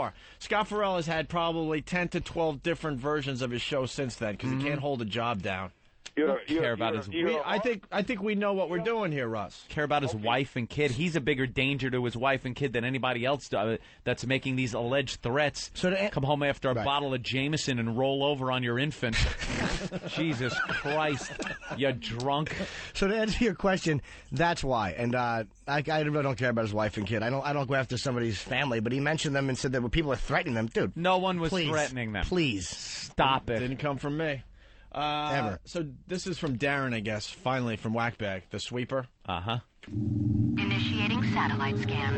It all stemmed from the O&A thing. Camera deployed. Fuck Ferrall.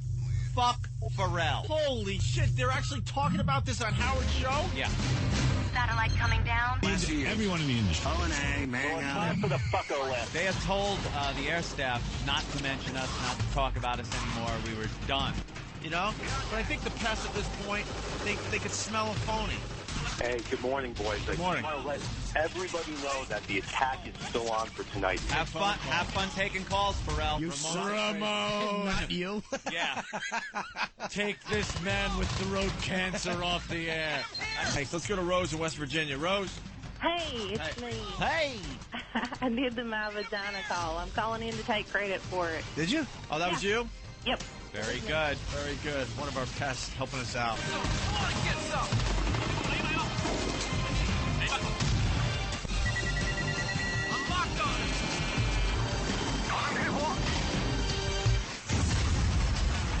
Fuck them all. Artillery firing.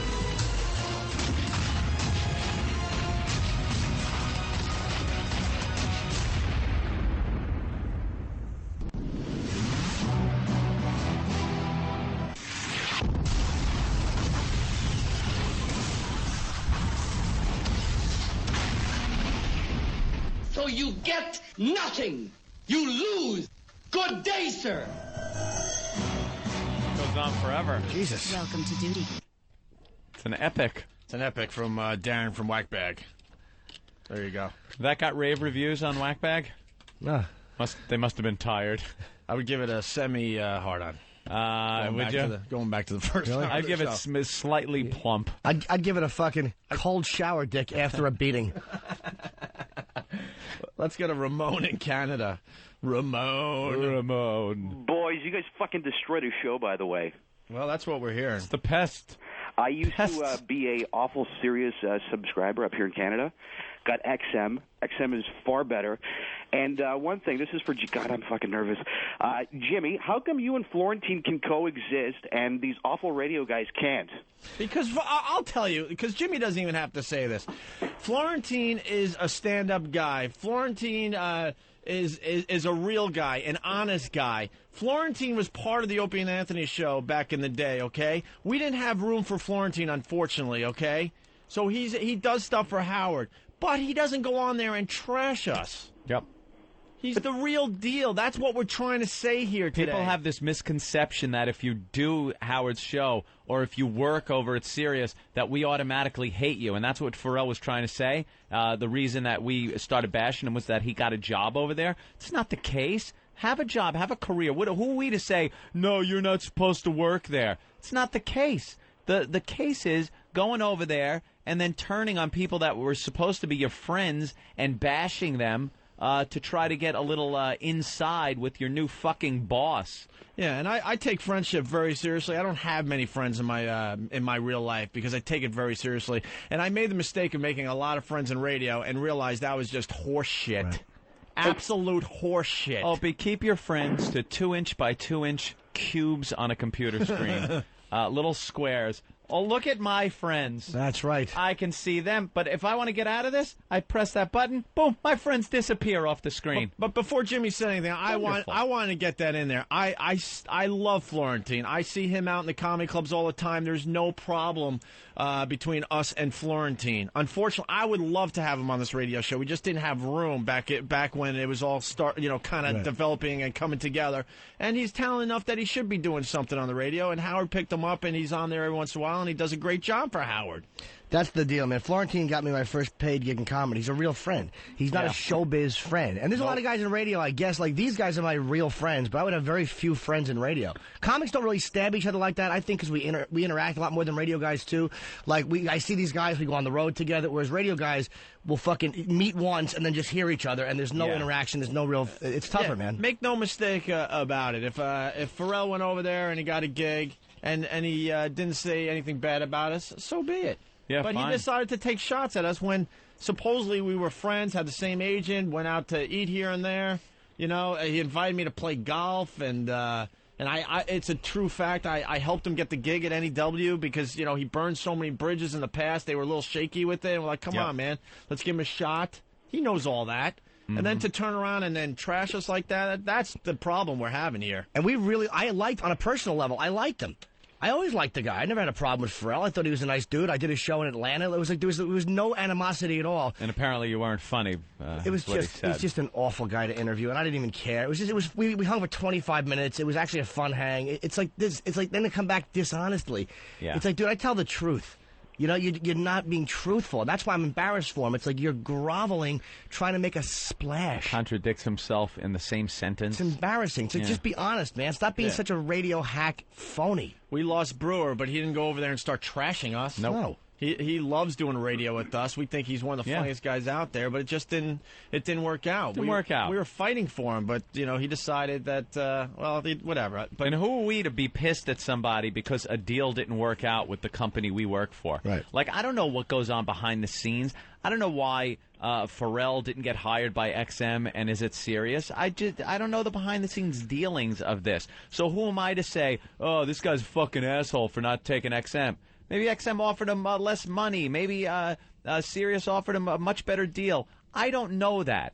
So I have no problem if anyone wants to work over there. It's the bashing. When you go over there and feel that if you now cash in your fucking friend, it's going to buy you credit with fucking asshole Howard over there. And he doesn't give a shit about you, Scott Ferrall. Oh, my God. He doesn't even give a shit about his own girlfriend. He just gives a shit about himself. Let me tell you what Howard's doing over there. It's very desperate.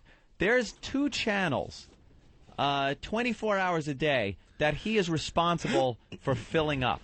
He had 14 months to come up with somebody from the time he signed the deal till he was on the air. 14 months to come up with programming for 2 channels. He can't. There's no one out there. There's no one out there to fill up that much fucking paid programming. Oh, there's plenty of people that are great for free radio, but no one wants to fucking pay for it. So now he's scrambling and getting people like Ferrall to get on there, and it's just no one wants to fucking pay to listen to Ferrall. I'm sorry. This ain't happening. But if you want to call Ferrall, don't do a commercial for the other company. Here's a commercial for the other company. 888-783-7610. That's the Ferrall-A-Phone number. It's like telephone. Only with the Ferrall name in front of it. Yeah, I'm just really tired. I went to the Gymnasium last night. Now you're using it. LOL. Or you could dial 888-STERN-100 from 8 to 11 East Coast time. 888-783-7610. And it's coming soon that they're going to just shut them down. They're not happy that our boys are getting through. And the technology that the pests are using now, where they are able to gather all together, it isn't one of these things where each of them individually have to listen to the program now and try to figure out when the best time to call in. It's all a community now with one listening station. So they're all linked together like that. They're amazing, the pests. Amazing. Craig, so what's up? Hey now, boys. I'm a little pissed off, man. You were bashing the Red Sox, and I'm a huge Red Sox fan, as big as Ben's fucking hog, because XM satellite radio, Opie and Anthony, Oh, XM. God. Such a cool. You gotta be careful with Boston, too, because, they were in that keep market. listening to me and keep talking about that. Well, God, I wasn't even on the air in Boston, and I'm more popular in Boston than they are. I mean, are you? I mean, it's unbelievable. You are guys you just really, keep calling. Scott? I love it. Keep giving me all the attention. Prove that. I'm unfazed. I love it. You can do nothing. They're You my might be friends. If they don't unfazed. like me Howard anymore, ain't. fuck them too. Joey Blunt, honest to God. I've always been friends with him. If you don't believe me, fuck them. I can't help you any more than that. If you don't like the fact that I say stuff, and I'll say it again, Howard will beat their ass. It's that simple. He's better. Always has been. Always will be. If you don't like what I'm There saying, you go. blow me 6 days till Sunday. There you How's go. that taste? There you go. On your breakfast Yeah, but cereal. it's not them. You want some sugar? I It's got the some people who salty listen sugar. to them. They just keep talking to me about this and that. It's so gay, all these stories. I mean, it's just so stupid. Joey. There you go. Yeah. That's what you really believe. That's fine. But don't make believe you're my friend, you ass. Hey, what's going on, man? I am so happy you're back on radio. I used to listen to you on Fox Sports, but also, fuck you, man. Opie. Yeah, dude. There's those guys. You know what? That's so sad. They all so listen to me no immature. matter where I go. They keep listening no matter where I go. No, they're listening I to wash harass my mouth you. out with soap because I'm quicker than that douchebag. No, not quick enough to get out, Opie. Yeah. Dump button. A dump button. I'm embarrassed for him that he has to hit the dump button. Radio. And believe me, We have Howard one. is livid. We're on a slight delay, and that's just because of slander. That's the only Yeah. fucking reason. And I think we hit it once. Yeah. I think we hit it once in 16 months. Yeah, you can't have somebody blurting out or a phone number if somebody gets. There was a one phone time we number had to or, for some dumb thing. Yeah, somebody called some old gym teacher by his real name. Right. Yeah, by his real name, and then had some allegations that he had done something that might have been illegal. Right. And you can't do that. We're responsible for what goes out over the airwaves. Is it the same guy that's doing traffic for Walk? Oh, my God. We got some great stuff to talk about today. But we don't have anything to talk about. Nothing. What else is going on the Ferrall show today? Oh, Ferrall puts his name in there. Where's the ring? Ferrall-A-Phone. Where's the one that you guys want? Pass. Ruin your show. Ferrall, welcome to the world of satellite radio. It's the greatest moment of my life. I'm curious, who's the young lady in the studio with you? Tell him, Lynn Hoffman, she's VH1, and tell him what you do now. You've taken over the show. You want me to talk now? Yes. All right. Kids. I don't know what to say now. No. Tell him who you are. Hold on to this bitch Atham. Blah, blah, blah, blah. What the hell is that? I think it's some of the fans that I have lined up. Give this bitch AIDS. Oh, that's what he said? That's what I think he said. Steve in Yellowstone National Park, where I've been lost on a snowmobile at 40 below on the day of the Super Bowl. They had to come find me and dig me out of the snow. I rode on a snowmobile and I drank Aftershock and Goldschlager all day to stay alive. Yeah. I drank the entire bottle, both bottles, and I smelled like a big old whiskey bin when I was done. Yeah, man. Wow, man. Did you, Scott? How Did you fucking really? cool is that? Let me just let that sink in. You're snowmobiling, you're fucking drinking Goldschlager and whiskey. God To damn, to survive. be as cool as this guy. This guy's a maverick. Did you really, Scott? He's a maverick. Did you, Scott? Dump button. That's how you survived Super Bowl Sunday. Where was a ditch and a fucking tree when you needed one during that little drunken excursion? This shit? No one is. You're sitting there with a hole and a dump button, you fucking Mr. Mom. Go fuck yourself. Big old whiskey bin when I was done. And then I had three people. Well, they took advantage of me sexually. They tied me to a bedpost and rammed candles in my ass. I desperately want to make love to a schoolboy. Oh, sorry, Steve. You wanted to talk about jerking off with asphyxiation. Good evening. Yeah. I almost choked on a chicken nugget once when I was jacking off. Does that count? I think it does. Let me check on that. Ramon, get this bag of this. All right, whatever, dude. Stop trying to bond with your listeners, stupid. There are listeners. I heard that they kept track during this whole assault. They got 50 phone calls through. 50 calls got through. 50 calls. Speaking of horny, Creamy from West Virginia. Speaking of spooging. Hello, Creamy, on my facial. My vagina. I love you, Creamy. My vagina. Oh my God! Right off of her chin. Oh, there's right in the ear. Oh my God. My tits are godly. My tits are God. Or whatever it is. Who the hell is that? I don't know, but if I had that voice in the morning, I might be able to get free. Did you just say my tits are gold? Oh, wow. There you go. Yeah, I'm sure Howard's really happy that that's going out over one of our callers to call Howard 100 and make fun of Howard's daughter. Oh, yeah. Oh, Scott. is that classic? It just goes on and on. I guess we have to thank the O&A Pest, of course. Thank you. Of course. Of course. Oh, please, the pest. I photoshopped a Pest of Honor medal, and a couple of people have been putting it on their sig pics now. Pest of Honor. It's an oldie-style telephone next to an oldie-style radio mic with lightning bolts next to it. Russell in Alabama. Very proud. What's going on, boys? What's up? And I got through last night, and all I got in was a damn Anthony Lucky Strike reference. And then I set myself up, talking about how he's getting all this money because I was going to throw out Jimmy's line talking about take you serious and flush it down the toilet. Yeah. And he fucking hung up on me right when I fucking built it up. You know what I'm saying? Yeah, why don't you just go with it, Ferrall? He was hanging Let's see up how on good you are at doing radio. On the few regular callers that were really trying to call in. Yeah. He was hanging up on them. He got so paranoid because so many pests got through. He was suspect of everybody. Gabe in New York. Gabe. Hey, how's it going, boys? Hey. Yeah, so the other night I called in as Bill from Buffalo, and his idiotic screener didn't even recognize the fucking joke. Which one is Bill from Buffalo? Because I don't recognize either. Buffalo Bill, Sounds of the Land. Oh, Jesus. Oh, wow. I didn't even Come get on, that. Jimmy. Sorry. All right, sorry, man. Would you? Yeah, it was Thank you. I was driving home from Long Island. I went to F.H. Riley's over the weekend, whatever, and I'm coming back into the city. And there was a van driving really slow in front of me, and the storm was just starting, and there was something wrong with his headlights. So I got past him, and then the whole time just, would you? Just reciting Silence of the Lambs lines. I got a card right in here. Come inside. It was a very, very creepy scene. Yeah, Mrs. Lintman. Gabe? Wait, can someone please... Fat person. Here's my question. Can someone please get in a Frederica Bimmel reference? Write that down, people. Pest. We need the delivery of a Frederica Bimmel bomb. Frederica Bimmel. Wait a minute.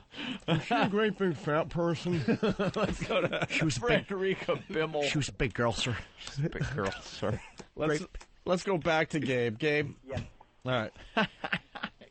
Gabe? Yes. Go ahead, buddy. Oh, so that's all you wanted to say? No. What happened was Ferrall was being topical, and he brought up blowjobs, he. So the reason I got through was because I told Ferrall that I got a blowjob in a car and I got arrested. And him and the whole fell for it, and then I dropped the Buffalo Bill reference. I don't know if you guys have the audio, but it was pretty funny. All right. Yeah, we're still going through all the audio, to be honest with you. Thank you. Doug had a great phone call today. Yeah. I'm wondering if I should save him or take a chance here. Because they just handed me a phone call here that he did.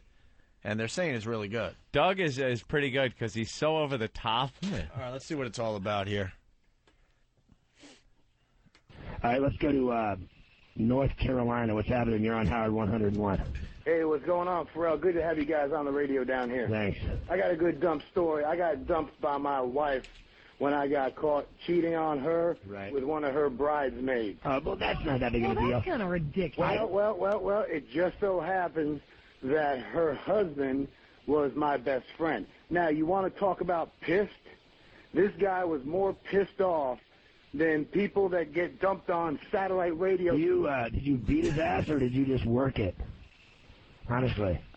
I think you worked your friend's ass and then did her. I cover it up. What's so gay about a story, I think, than some guy going, oh, I do like my friend's bridesmaids. Every wedding I go to, I nail at least 2 bridesmaids. Of course. Yeah, you're so fucking cool. Do you think anyone is buying that stupid fucking act, you hack? Do you think anyone's buying... Wow, Dude, did you hear Ferrall? He's banging bridesmaids. Drinking whiskey. Every wedding, he bangs at least 2. Whoa. Drinking whiskey on a snowmobile. Motherfucker, the guy's unbelievable. What? A kid? Change his diapers? What? You ought to change your name of your show to Incorrigible. You're incorrigible, Scott. Wow. Boy, you don't take no prisoners. Vrooming around on a snowmobile, banging bridesmaids. Wow. Ooh, what a man. And by the way, that story Doug told is completely true. Oh, I know. That's why I like Doug. He's more honest on the phone than you are on your fucking radio show. Doug holds up in front of the Pal Talk cameras. Doug holds up like legal paperwork that shows divorce things, pictures of weddings where he circles. Here's the bridesmaid I fucked while at my it's his wedding photo. Just a despicable human being and not afraid or embarrassed to show everybody. Oh, God, he's on our side. Yeah, he's a problem. I love it. He is a problem. Maids, aren't they all whores? The bridesmaids don't matter. Yeah. Sure. You gotta put some fat chick in a dress? What could be worse? Put her in pink on the end. I'm mean. I don't know. Blame me. Doug in Virginia. You like how quick I am? Yeah, Ferrall, I got leverage, baby. I'm so quick. Watch this. I'm like a cartoon. I'll work on you. Come on, see if you can get me. I'm quick. Go ahead. Come on, I got a bunch of reasons for you why she left me, and one of them was because I had halitosis. We used to call me Hallie. Go ahead, Doug. You're on the air. Hey, why do you jump on satellite radio, pussy? Hey, because I love pussies. He got it twice. I love it. Keep calling, keep listening, and keep twice in having a row one with his night name. show on their bad show that no one listens to. I'm on a bagel, a wheat thin, a wafer, a croissant, a Triscuit. Catch me if you can. How do you like me now? As I'm fucking your wife. My show's already better than yours. I've been on 3 days and I'm already better than you. I have more listeners than you do. You've been on for a year and no one listens to you. Because you have a talent. It's embarrassing. And your comedian's a tool. I have a bigger dick than all of you too. That is embarrassing. Tune in every night. You like it like everyone else. You can't throw me down. Come on. If you want a piece, I'm down on Ave of the Americas, 6th Ave, 49th. Let's see how tough you are, Mr. Roller Skater. Has your faggot brother moved out of my neighborhood yet? How many dicks have you sucked over there to get your job, redhead? Pussy, pussy, pussy. How do you like me now? That's why I do this. I know. It's I got something for you. disturbing, actually. Hey, washer repairman, I got something for you, too, like a career. Ferrall in your facial. And that just There's a fucking music bed under it. Oh, you should be on PLJ, you fucking jizz bucket. There you go. And by the way, the guy... I just want to reiterate, he says we had no listeners, so... Yeah. No listeners. All right. I guess he won't be getting any phone calls again. Yeah, I guess maybe 2 people will hopefully call tonight. Destroy. Pests. Destroy. Just keep wrecking his already unlistenable show. That was, like, when he's singing, who is laughing at that? You're not a funny guy. All you are is a douche who talks quickly. Yeah, with the raspy voice that not many people have. before they have their larynx cut out. You know who has it? Him and Tom Carvel. That's what you should be doing, selling Fudgy the Whale cakes while you're scooping out diapers. Fudgy the Whale, shake it up, shake it up. Shake it up. Enjoy the meeting with the bosses today, because it's going to be a little different there, Scotty. How about you use the shake it up thing when you're putting your kid to bed? Shake it up, shake it up. Hey, wait, he's not moving. All right. So there you go. The pest took over our show today, too. Thank you, O&A Pest. If you want to be a pest for this program, good luck to you. I don't even know how you do it. 90 minutes without a break. He was breaking every 20 minutes because it's a commercial fucking radio show. And I don't think any... Ferrall was banging bridesmaids 2 at a time. Brandon from PA, thank you. That's very funny. And let it be known, not one Ferrall fan called. And, dude, I know he's they wouldn't put him on. The lines were tied up. Dude, believe me, we'll put them on. We don't have to even explain. We've done it in the past many, many times. Our work speaks for itself. We let everyone through this show, and we beat you up. Or sometimes you beat us up. Yeah. It happens sometimes. Hey, you guys want to hear a funny joke? Yeah. When I get home later, I'll get this out. Oh, boy. I'm going to go to the gymnasium. Gymnasium. See, because it's gymnasium. Yeah. Your name is Jimmy. Yeah. And you put that. God, is that funny? It's funny to put your name in. Like, wordplay jokes are always funny. Always funny. Wordplay. Yeah, let's do a little wordplay for the rest of the day, okay? Yeah. So there you have it. That's the latest. Don't call me, Scott. It's over. Now you have to deal. You got to deal with it. But Opie, you might be able to get together, have a little brunch. A burger. A little play brunch. date. It'll be just like when we sat over there at the Parker Meridian with Bob Eatman, me, Opie, Jimmy, Ferrall, all sitting around laughing, talking, him ass-kissing.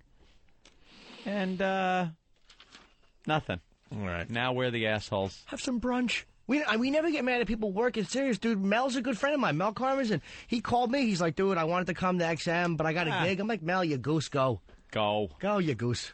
It's all about the Pal Talk, too. We only do 4 hours a day, but this show continues after we're gone.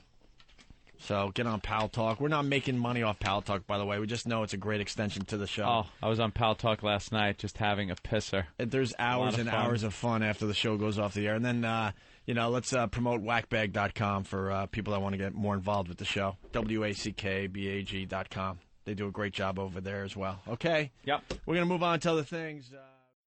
There's a guy that used to be our friend that's very close to crying openly. Oh. He has no idea what he started. And right about now, he's thinking, all right, well, it's been a tough week. It's gotta calm down, right? Of course. They don't have fans. Opie and Anthony don't have any fans. There are no listeners. So how many and how long could this actually go on? Let's not forget, Scott Ferrall, you said bring it on. And you also said that we didn't have many listeners. And they were fags. And our army was a joke. Mm-hmm. And you could handle anything, right? How about handling about 700 people just for pure recreation and fun, fucking with you? Fucking with you nonstop. I popped into the room last night, and it was just it's so much fun to see what goes on. First of all, you get to listen. You're listening to Ferrall's show. Right. For free, by the way. Everyone's listening to Ferrall's show for free. For free. That's what's going on, by the way, Scott. Yeah. Because I guess he's bringing up that we're driving people. Oh, it's like, yeah, this is great. People listening. Come on, subscribe. No, it's not subscribers. They're listening for free. For free. That's 700 subscriptions that aren't being made to Sirius. No one is buying that fucking horse trailer-sized unit to listen to your dog shit show. That is 700 people with XM subscriptions fucking with you, listening to your program, commenting on how much it sucks and how they couldn't listen to it if it wasn't so much fun to fuck with you. It's the whole interactive thing that makes it fun. Yep. So, I don't think you have to worry about them. I don't think we have to worry about any of our listeners going, wow, this is great radio. You know, we're not stupid. We wouldn't send over our listeners to people we thought were better than us and did a great show. That would be really dumb on our part, wouldn't it? Yeah. Hey, listen to this guy. Hey, they're really good. Fuck O&A. Gee, that backfired. That isn't going to happen. You know that a lot of radio guys make that exact Yes, mistake? they do. Exact mistake. But there is no fear in that happening here because you stink. And not only do you stink, but you've melted down. The pests have gotten to this guy so badly that he can't even do the show he wants to do. He gets on. He starts rambling about shit, which I guess is his show. That's what he does. He's got a hole with him now.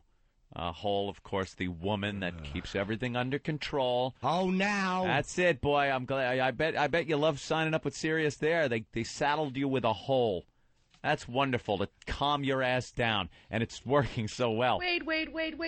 Oh, now A hole and a dump button. Yeah. And the pests have just stepped up, man. Like I said. You know, you're right. Yeah.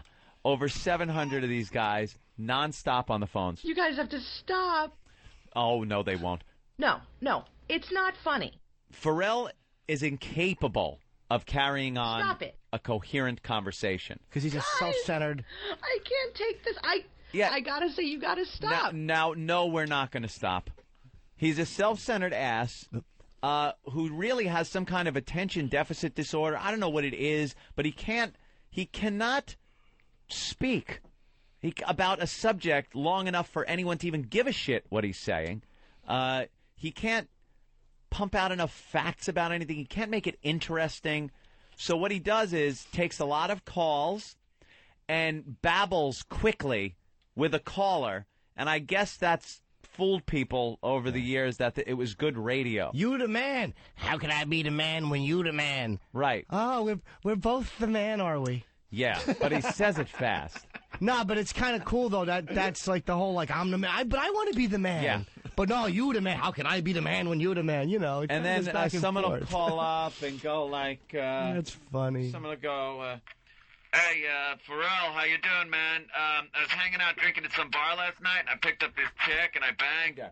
Let me tell you something about picking up chicks and banging them. I was at the bar the other night drinking a little Jameson, and boy, I picked up this chick, and let me tell you, she was so fucking hot and sexy. I was just banging this bro, and then a friend came over, and I started fucking her, too, and What? I'm talking to those guys. They're a bunch of femmes. Those guys are a bunch of femmes. No, you Is that what you did, stupid? Or was it you cleaned out diapers and got nagged at? Mr. Mom, that's what you did. Right. You fucking took the baby formula out of the fridge, heated it up, shoved it in your baby's face, and got nagged at by your wife. Hey. That's what you did last night. You got any baby wipes? There's shit all over the rug. Is that what you did, rock and roll? Clean it up, clean it up, clean it up, clean it up. What happened to shake it up? So the pests just jumped on it. It's really their show at this point. Of course now it is. It is. Here's what's serious. And that's what I was trying to explain earlier. It's not about just this 4-hour bit of time we do every day. The Opie and Anthony experience is now 24 hours a day. It's 24 hours a day. It's a lifestyle, man. And here's now what Sirius is paying Ferrall to do. Here's what Howard has signed Ferrall on. I don't even know if he's signed on. This seems like kind of an audition phase. And I'm sure Howard Stern's very happy. Oh, I'm sure he's loving this. That one of his channels has been taken over by the Opie and Anthony fans. This is now a 3-hour commercial for the Opie and Anthony show on Sirius Satellite Radio. It is the Pests show.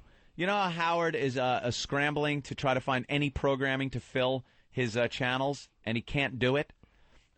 We, on the other hand, like to get our peripheral players, the Pests, but not tie up our channel with them. That's right. So we'll tie up Howard's channels with them. That's right. They have their own show, the Pests, O&A Pests, on Sirius Satellite Radio. And Scott, that's why they're not going to go away. They realize it's now their show. From 8 to 11 p.m. They have completely taken over your show. Yep. And don't think they're just going to go away. They won't go away. They're they attention feed off whores. of it. They're attention whores. They feed off of this shit. They enjoy it. They love the recognition that they get. They love being able to get on and rag you. They love abusing people. Right. They're fucking... That's Pests. The name is Pest. That's the difference. That's the difference. It's a little weird virus thing, and now it's taken over your channel. There. Now, Ferrall is incapable of doing a show without taking a lot of callers. He can't carry on a conversation. He's got the hole in there, but they're from two different fucking worlds. Whenever they try to converse with each other, it's embarrassing to listen to. It You really can't is. No fucking chemistry. listen to it. because he can't talk to anyone. He's too self-centered. He could talk to callers because he's got what he thinks is complete control over. How can I be the man when you're the man? How can I be the man when you're the man? I'm the man. No, how can I be the man when you're the man? So they've taken That never gets old. the callers out of the mix. They set them up, and then they punch them right in the face. How many Opie and Anthony callers hysterical. got through a couple days ago? All right, last night. Well, I want to know if last night set the record. Well, 2 nights ago was, I think, 48? 48 about or 48. Last night was 57 pests got through. A total of 2 supposedly legitimate callers got through, and they were obviously, and don't even fucking try to deny this, set up calls. It was a couple of friends of his. He knew their name. They were from Florida. He's like, me and Bob used to hang out there, whatever. Dude, remember we used to drink in that place? Let me tell you about a time I was drinking so much Jameson I couldn't even see. He had to carry me out of the joint. I'm such a party animal. You were crazy. Yeah, that's me. Shut up. You're the man. Yeah, I'm the man cleaning the diapers, getting bitched up by the wife. You're a hack. And the pests now own your fucking show. Is it true they went to like a 20-minute interview or something, taped interview? Here's what happened. The pests got on. Guys, you're getting really close to blowing up this guy's gig. They said the only line they want him on is the unemployment line. I mean, they are dead set on getting this guy off that fucking show, making him lose his gig. That's what the pests want to do, and they completely have the power to do it. It is amazing. The shit I watched, I was howling. Watching what was going on last night. They get on, and it's something from it's some of the calls are just these very obscure show references that skate right by, and the other ones are just the blatant punch in the face. Not you. Fuck you. Your whole have your whole show her twat. O&A party rock, you stink, like in your face. And other ones are just like, hey, Ferrall, I was watching the hockey last night, and I got to tell you, they got a player there, Frederica Bimmel. She is amazing. You guys did ask for that reference. Oh, the Frederica Bimmel calls were hysterical. Everyone that came on. Chester references, everything. Just really funny. And the names, you could tell, were just, hey, it's Jimmy from, and then another Steve from Yellowstone got through. This idiot put a Steve from Yellowstone. That's what a disconnected jack-off he is. Yep. How do you not recognize the name Steve from Yellowstone? Steve from Yellowstone. Dope. Because he's a self-centered idiot who thinks he's going to be able to win over the pest, and it just ain't going to happen. Here's what his whole show is. It's dump. Because to not be able to just deal with it, to dump, like what a pussy you have to be to dump on satellite. That's the bosses telling you. You're right. Yep. Here's the bosses. So here's the format of what happened on his show.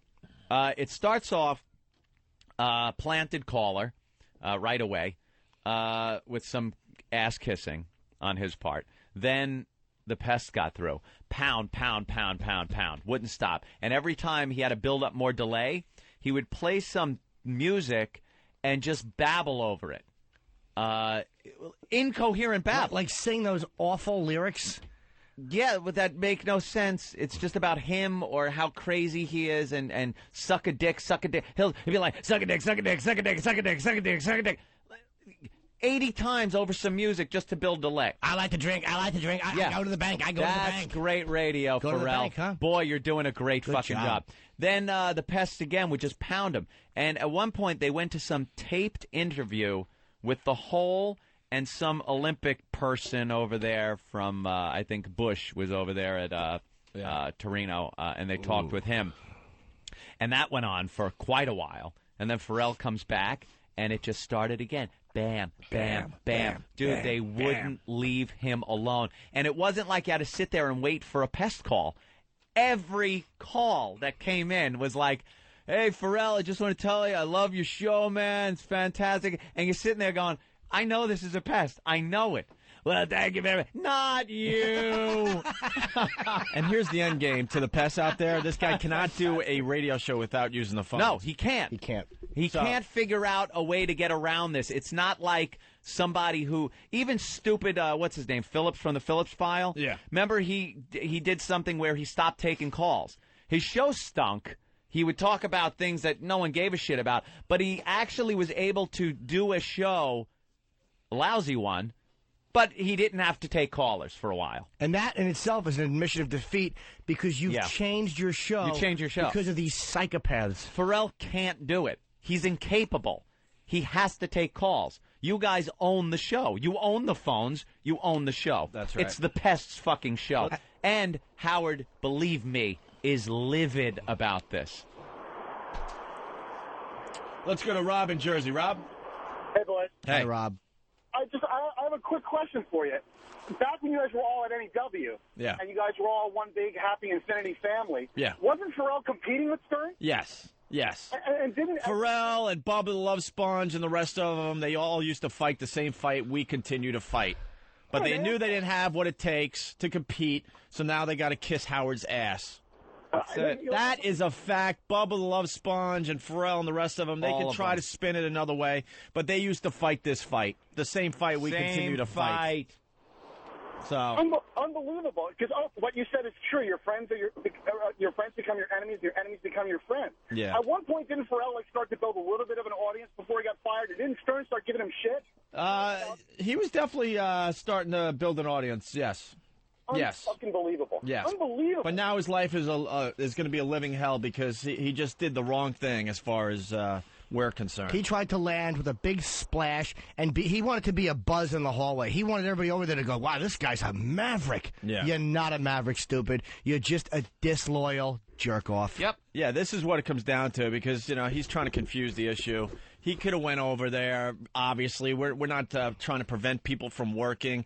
Jim Brewer was a huge friend of ours, and he just decided, he had a better opportunity over there. He went over there. He's doing his show. Fine. And he's leaving us alone. He's not attacking us or anything like that. Because You don't have to bash us if you work there, and we don't have to bash you if you work over there. Especially if you call yourself a friend of ours, and then there was some stuff on his website where he's just trashing us, saying Howard's going to kick our ass. And, that got under our skin, obviously. Sure. We're not going to, pretend that doesn't get under our skin. Mm-hmm. And then he goes on Howard's show and just, decides to trash us. It's like, what are you doing? What are you doing? If you can't be funny without he's not a funny guy, and so he probably was afraid of bombing on that show. Yeah. So he figured, this is how I'll gain acceptance. I'll trash these guys who are friends, and it's just And you're a that's the jerk issue, off. by the way. Here's- Right there. He could have went Absolutely. there, did his show, and just moved on with his career without going after us, and I think we would have been all right. Yeah. Here's We would've been another all right with that. interesting little side note about last night. At one point, Ferrall's feed cut out, and they went to a replay of Howard's show. Right. I mean, the Pests were just pounding so badly that they actually, I think, cut his feed and just started replaying an episode of Howard's show. And during that time, I heard Howard talking about how a lot of his listeners are calling him and writing him and saying that they want more Howard. They want, they're paying, they bought the series for Howard. They want more Howard. So Howard is considering replaying his show in Afternoon Drive, where Bubba is right now. How long did you think this would take? I thought it was going to be a little longer. Bubba. Just a little longer. Hey, Bubba, still happy? Bubba, Still happy over there? Happy over there, anchoring the afternoons for the fucking month that it lasted? Because let me tell you something. You work for Howard fucking Stern. When Howard wants something and he's in charge, he gets it. He wants your shift. You're going to be moved to the shittiest slot in radio. Middays. Fucking middays. Middays. You still happy? Yo, it's Howard in the morning and Bubba in the afternoons for a month.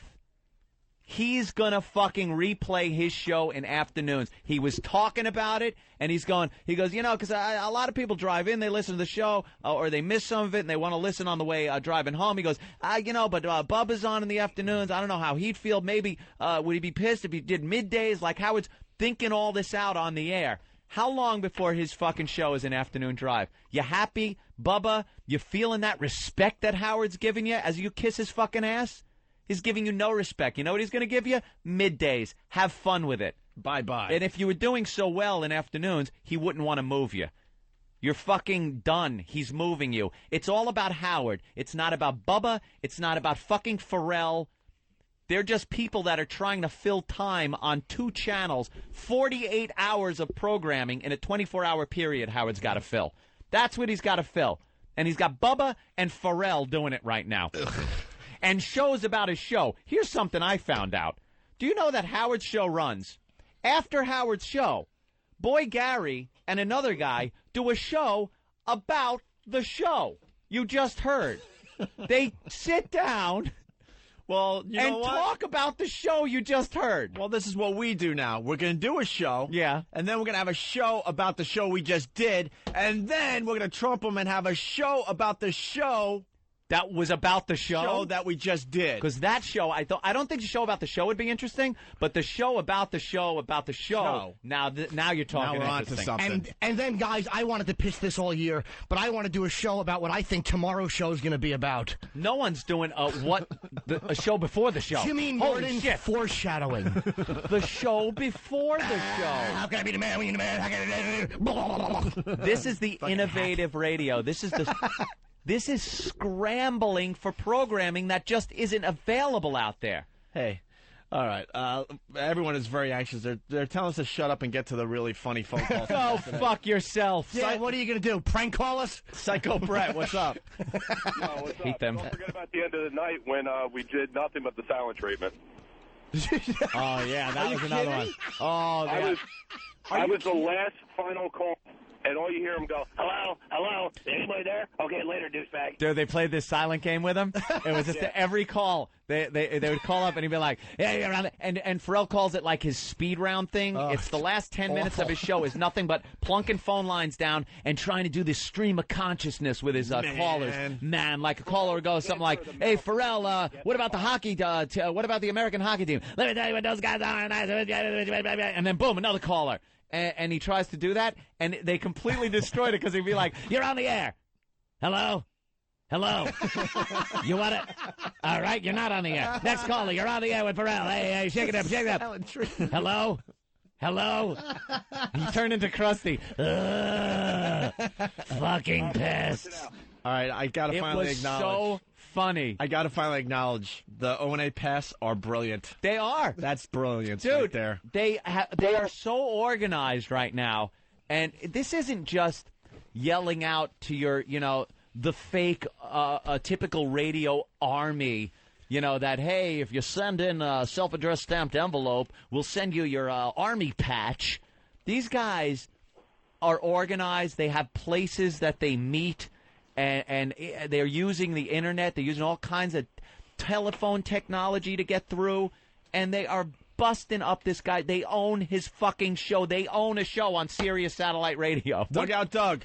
What's up, gentlemen? How does it feel to have your own radio show? It is fabulous, guys. It is absolutely Not just wonderful. you. I don't want to, but you guys have your own radio show. Opie, I don't know if you've touched the Pal Talk yet. I haven't heard you talk much about it. I'm thinking about getting this Pal Talk. I hear it's pretty cool. Anthony was there last night, and he can attest to the fact that when he goes off on his the fucking cornholio meltdown, whatever he does to build up his dump again, there is nothing like watching 100 little faces on your screen smile.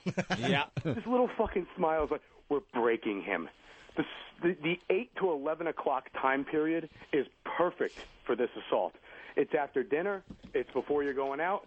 It's while shitty TV is on. There is nothing better for us assholes to do than to ruin somebody's life. 700 maniacs just trying to get through. Yeah, we had 700. That's unbelievable. That is fantastic. That's like scary and numbers. Every one of them, you look at their cameras, you see phones next to them. Some people, you see 2 phones, you see a cell phone. No. Yeah, because you're looking in on the people making the calls. So you're seeing them working their phones, working their computers. But you're trying to tell me they're using more than one phone to get through? Oh, dude. Some are using When I made him meltdown yesterday when you played that audio, when he went fucking ballistic in that embarrassing tirade about you guys. Yeah. That was me with the first call, and then he did a little, I'm quick, you can't get me. Then he went to me again. He picked up Doug twice in a row. Oh, I was wondering about that yesterday because I'm like, why is he still on the line? He went to another call, and it happened to be you on the other line, too? Guys are using dialing programs on their computers. Yeah. So they're using everything. They're organized. They come up with ideas. Because there are sometimes you're going to make a prank call or something, and you don't have a good idea. There are 700 people suggesting shit, and all of a sudden, bam, all right, let's all do this. That's why the silent game thing worked. Yeah. Everyone goes, all right, just don't say anything. Now you got all the people organized doing the silent game. Doug, they're having meetings every day to try to figure this out. And so far, you guys have just won. Oh. There's no way to stop. It's a slaughter. They're owned. They're not happy that they're getting O&A references on the air and Opie and Anthony references on the air. They wouldn't like it on one of their oldies channels. Never mind fucking Howard's channel. Right. And believe me, they know he started this. They know he opened his big mouth, and they know he brought this on himself. They're not stupid. Right. You guys got to understand, too, you guys keep explaining the whole reasoning behind it. Now, the pests love you guys, and we love the show. We don't care about the reasons. We're just happy we're fucking ruining someone's day. There's the mentality, people. There it is. And that's what scares us. Yeah. I love when when the critics or the people that are being attacked say, oh, they're a bunch of, like, puppets for O&A. It's like, no. Believe me, I wish they were. It's much more frightening than that. They just enjoy fucking with people. You're listening to the only radio show where the fans will eat the host eventually. Yeah. Yeah, we're actually coming up with a list of demands right now. Yeah, it's not going to be and another. they'll be given. It's not going to be another show with their fans. It's going to be our own fans that decide one day to just eat us. They're all going to show up dressed like a female praying mantis. You're going to fuck them, and they're going to bite your head off and spit it out. I think we'll have it on Friday, but it's nothing really big. Something like, re-talk about the pest radio, maybe some color units for some of us, GM cars for the generals, shit like that. There you go. Nothing really big. Doug, keep your eye on the prize. Yes. All right.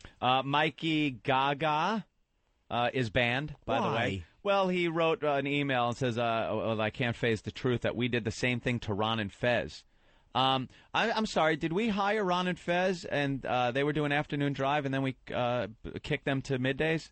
Is that what happened? No, no. Or did they come on board and do middays because that's the way it is, and that's the way it worked out here at on our.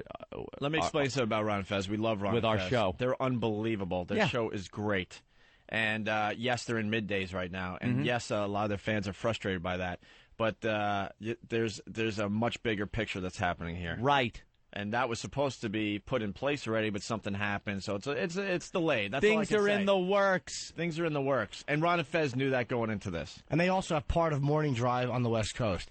It's like we're splitting Morning Drive and Ron and Fez. And we did, and we didn't tell them that they were in afternoon drive. Put them there, and then boot them out like Howie is going to do with Bubba. It's different. Trust me, we can't play our hand right now, but it's much different. Mikey Gaga.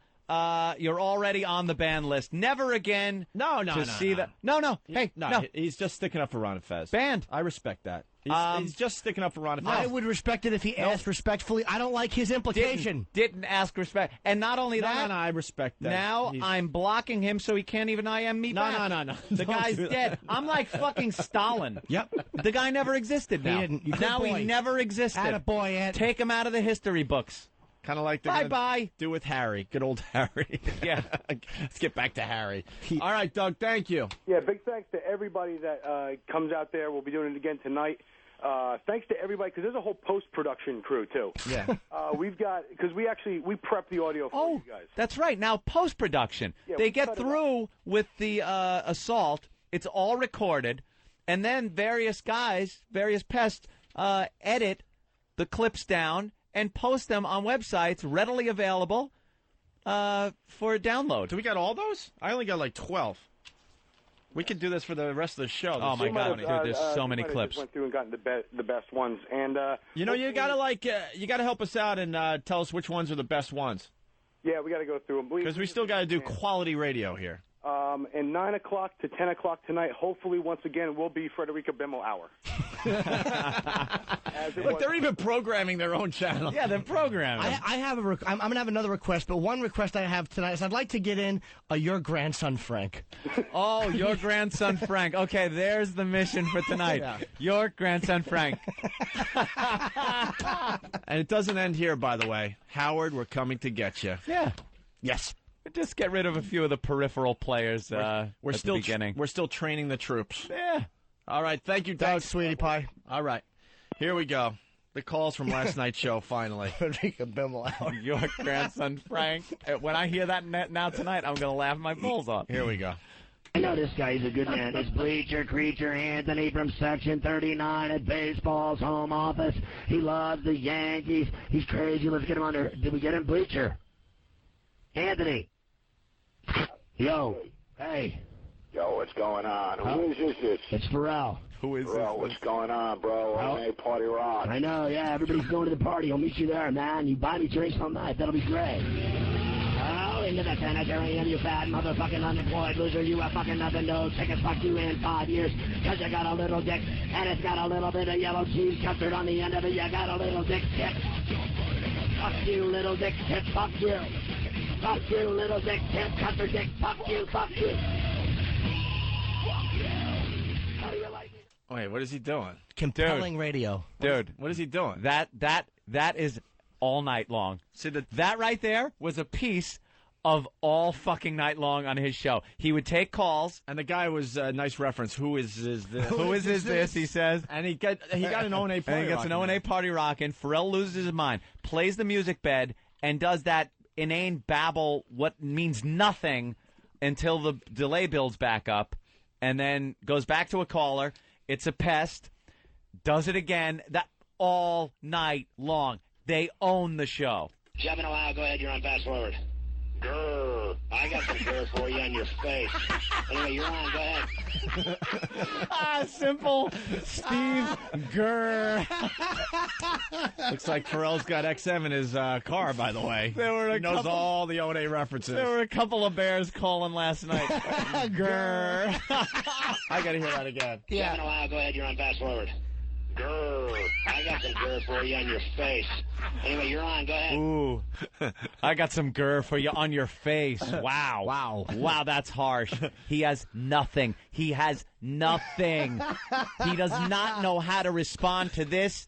You guys own him. What's up, You Ben? own the show. It's your show, Pest. Your fucking show. Ben's This in guy's going to explode. He's going to lose his fucking mind. Or they're going to say, that's enough, fuck this guy, and throw him right out on his ass where he belongs. Beat it. And we like a good challenge. He was the one that said, bring it on. Bring it on. All right. This is it. An army of fags. That's what he said. Bring it on. They got nothing. Well, you asked for it. You got it. When you say bring it on, this is the it. This is the it. You got it. Who is this? Who is this? The next one's going to make you guys laugh really hard. Oh, no. Let's go to Scott in Cincinnati, Ohio, to Queen City. What's happening? Hey, what's going on, Ferrall? How are you, dude? I'm doing all right, man. I'm just getting drunk listening to your show. Cool, man. I just got to ask you, what do you think about the whole Frederica Bimmel situation? I think that she's a whore. You guys requested it, and there it was. Frederica Bimmel. Oh, shit. It's too goddamn funny. Oh, Frederica Bimmel situation. Like there's a big situation. Oh, she's just a fat girl with diamonds cut out of her back. What a pretty name. Frederica Bimmel. Well, and I got a request, too. I don't know if any of these got through, but did anybody do any woodges? I don't think I heard any woodges. We need some woodges and some your grandson Frank's. Ray in New Mexico. Hey, guys, what's going on, man? Hey, Ray. Hey, man, I've been listening to the show about 2 months. It's the greatest show. But, hey, man, I got a question to you. If, let's say Ferrall came on and said, hey, I'm sorry, I fucked up. I apologize to you guys in the past. Think you call up the pest, or is it too late for that? Ray, you're a silly, silly man, Ray. I know. It's out of our hands. Don't you know that? I know, but I don't know. I'm supposed to. Hey, man, I don't want to admit this, but it's out of our hands. Yep. When the pests decide to do something, it's out of our hands. Well, listen, man, you guys got a great show, and I've been listening for about 2 months, and it's the funniest shit. Well, you guys take it easy. Thanks, man. They will decide when it's over, and probably when they just get bored. And that could be another week, or it could be a year. You never know. I think they're on a mission to get this guy thrown the fuck out of there. Because he was a friend. Do it. He was a friend who turned completely unprovoked. I liked him a lot. I know you guys liked him a lot. We hung with him. This is not like Phillips or Shannon Burke, guys that just talk shit that we fought with. He's a guy who was like a friend and just for no reason turned on us and really trashed us and meant it. And it's like, this is a totally different situation. Yeah. Total defeat is what they're looking for. Yeah. They are looking for total defeat. Jay in Ohio, you're on Howard 101 with Ferrall and Lynn. O&A party rock. I got something. What? I got something wet? Do we have another visitor to the room? Oh, yeah. Tell me if you think it's cold down in the damp room with no fucking windows. Look at you now. You got nothing. You won't even be bad your pants. Think you're a double because you are. All you do is listen. I worship those two little faggots and their little stupid comments that nobody listens to anymore because everybody listens to serious and they listen to 101 hour. Everybody says, Ferrall told you. I'll take a fucking over. Even they listen. Then they run their back. Do you think now? Where do I sign up to listen to more of this? Yeah, how much a Boy, month? that's what I want to listen to. Yeah, we're giving you a nice commercial today. Holy shit! Get out those Ferrall checkbooks and get yourself a big Ferrall unit. That is some of the worst radio. Like, what is that? What a tool. Well, let me tell you. What the fuck is that? That's the way to respond? Why don't you, I hope next time you do that, you sing this. The boss has told me to dump, so I'll dump because I'm a pussy. I won't mention names. I listen to my bosses because I'm a commercial radio faggot. I say Ferrall a lot, but I suck dick. He's got nothing. You fucking phony maverick. You're not a maverick, stupid. We have total freedom here at XM. Of course we do. Unbelievable. We don't even have bosses in the facility. Nope. We don't even have bosses. Never once has ELO or any of them called and said, hey, guys, let's not. They, as long as we're not slandering people or fuck it, they don't. The lawyers once in a while about legal shit, but they never tell us, don't talk about They this. don't even have bosses in the building. Well, Hawk. He's who I listen to. Sorry, I didn't mean to laugh too hard there. Let's go to Raleigh. Joe, you're on in Raleigh. Go ahead. Hey, what's up, Scott? Hey, how are you? I'm all right, man. I gotta ask your opinion on something. I was listening to a local radio show here this morning, and they had this girl on, Frederica Bimmel. Yeah, I think she played it too. She was a big fat chick, right? I think she scored 20 a game. Frederica Bimmel references were killing me. And he's a dummy. He doesn't know what it means, and yet the second time he hears it, he's like, uh-oh. Yeah, now it must mean something. There's a problem. Yeah, now there's a problem. This is them fucking with me. Kaylee in Bloomington, Indiana, home of the Hoosiers. Hello. Hey, Kaylee. How you doing? I'm doing great. You know, I used to bang a lot of women in Bloomington. I fucked all over that town. Did you really? Yeah, I just wanted. He left his mark. I really just wanted to let it be known that I used to run that town. Do you remember Frederica Bimmel? I did, but she was so fat that I couldn't really smell. It's gold. Dang box action. The goddamn pests have chicks, too. They got plenty of chicks who are totally willing to do this, and the chicks seem so non-threatening when they call up. They get through screeners really easily. Ferrall would probably love to have chicks to talk to. Yeah, baby. And they get on and just tool you. They strap it on and stick it square up your ass with a Frederica Bimmel. How is it to do your fucking stupid, awful show with your finger over a dump button? Yeah, worrying that every single call you're taking is a pest, and the reality, it is. It really is. It really is every single call. Frederica Bimmel. She got Frederica Bim out before he had to dump out of. You know his finger was right on the button. Frederica Bimmel. Frederica Bimmel. Dayton, Ohio. John, what's happening? Hey, what's going on, Ferrall? How are you? All I have to say is your mom's box. I got a nice box here. I'll tell you. You should see her. You know, your mom's box. Yeah, and he talks about the box he's got there, and she goes, you know. Oh. No. Hi, G. Oh, wait. No, come on. Yeah, you're the hole, I'm the hole, you're the hole, I'm the hole. Oh, Anthony. Hey, give me the hole, give me the hole, give me the hole. Shut up. Everyone's a maverick. I change diapers. Yeah. I wear a duster because I'm a douchebag. I have doe eyes and I'm with a hole. Come on, stop. That's right. Banged a lot of chicks there. Yeah, sure you did. Wow, you must have just been a big fuck machine. Lauren from Virginia. Hi. Hi, Lauren. It's a Ferrall caller. No, it really, truly is. Opie, get ready to dump in case she yells something. I know it's not because I didn't pick up the Ferrall-A-Phone. Ferrall-A-Phone. Yeah, Philadelphia, there's a lot of femmes down there. Are there? A lot of femmes. I was just Did you really fuck your way all over Indiana? Yeah, you Did all cock and whiskey, huh, Maverick? Let's go, Lauren. I was just wondering why it is that Sirius seems to have all these rules and XM doesn't.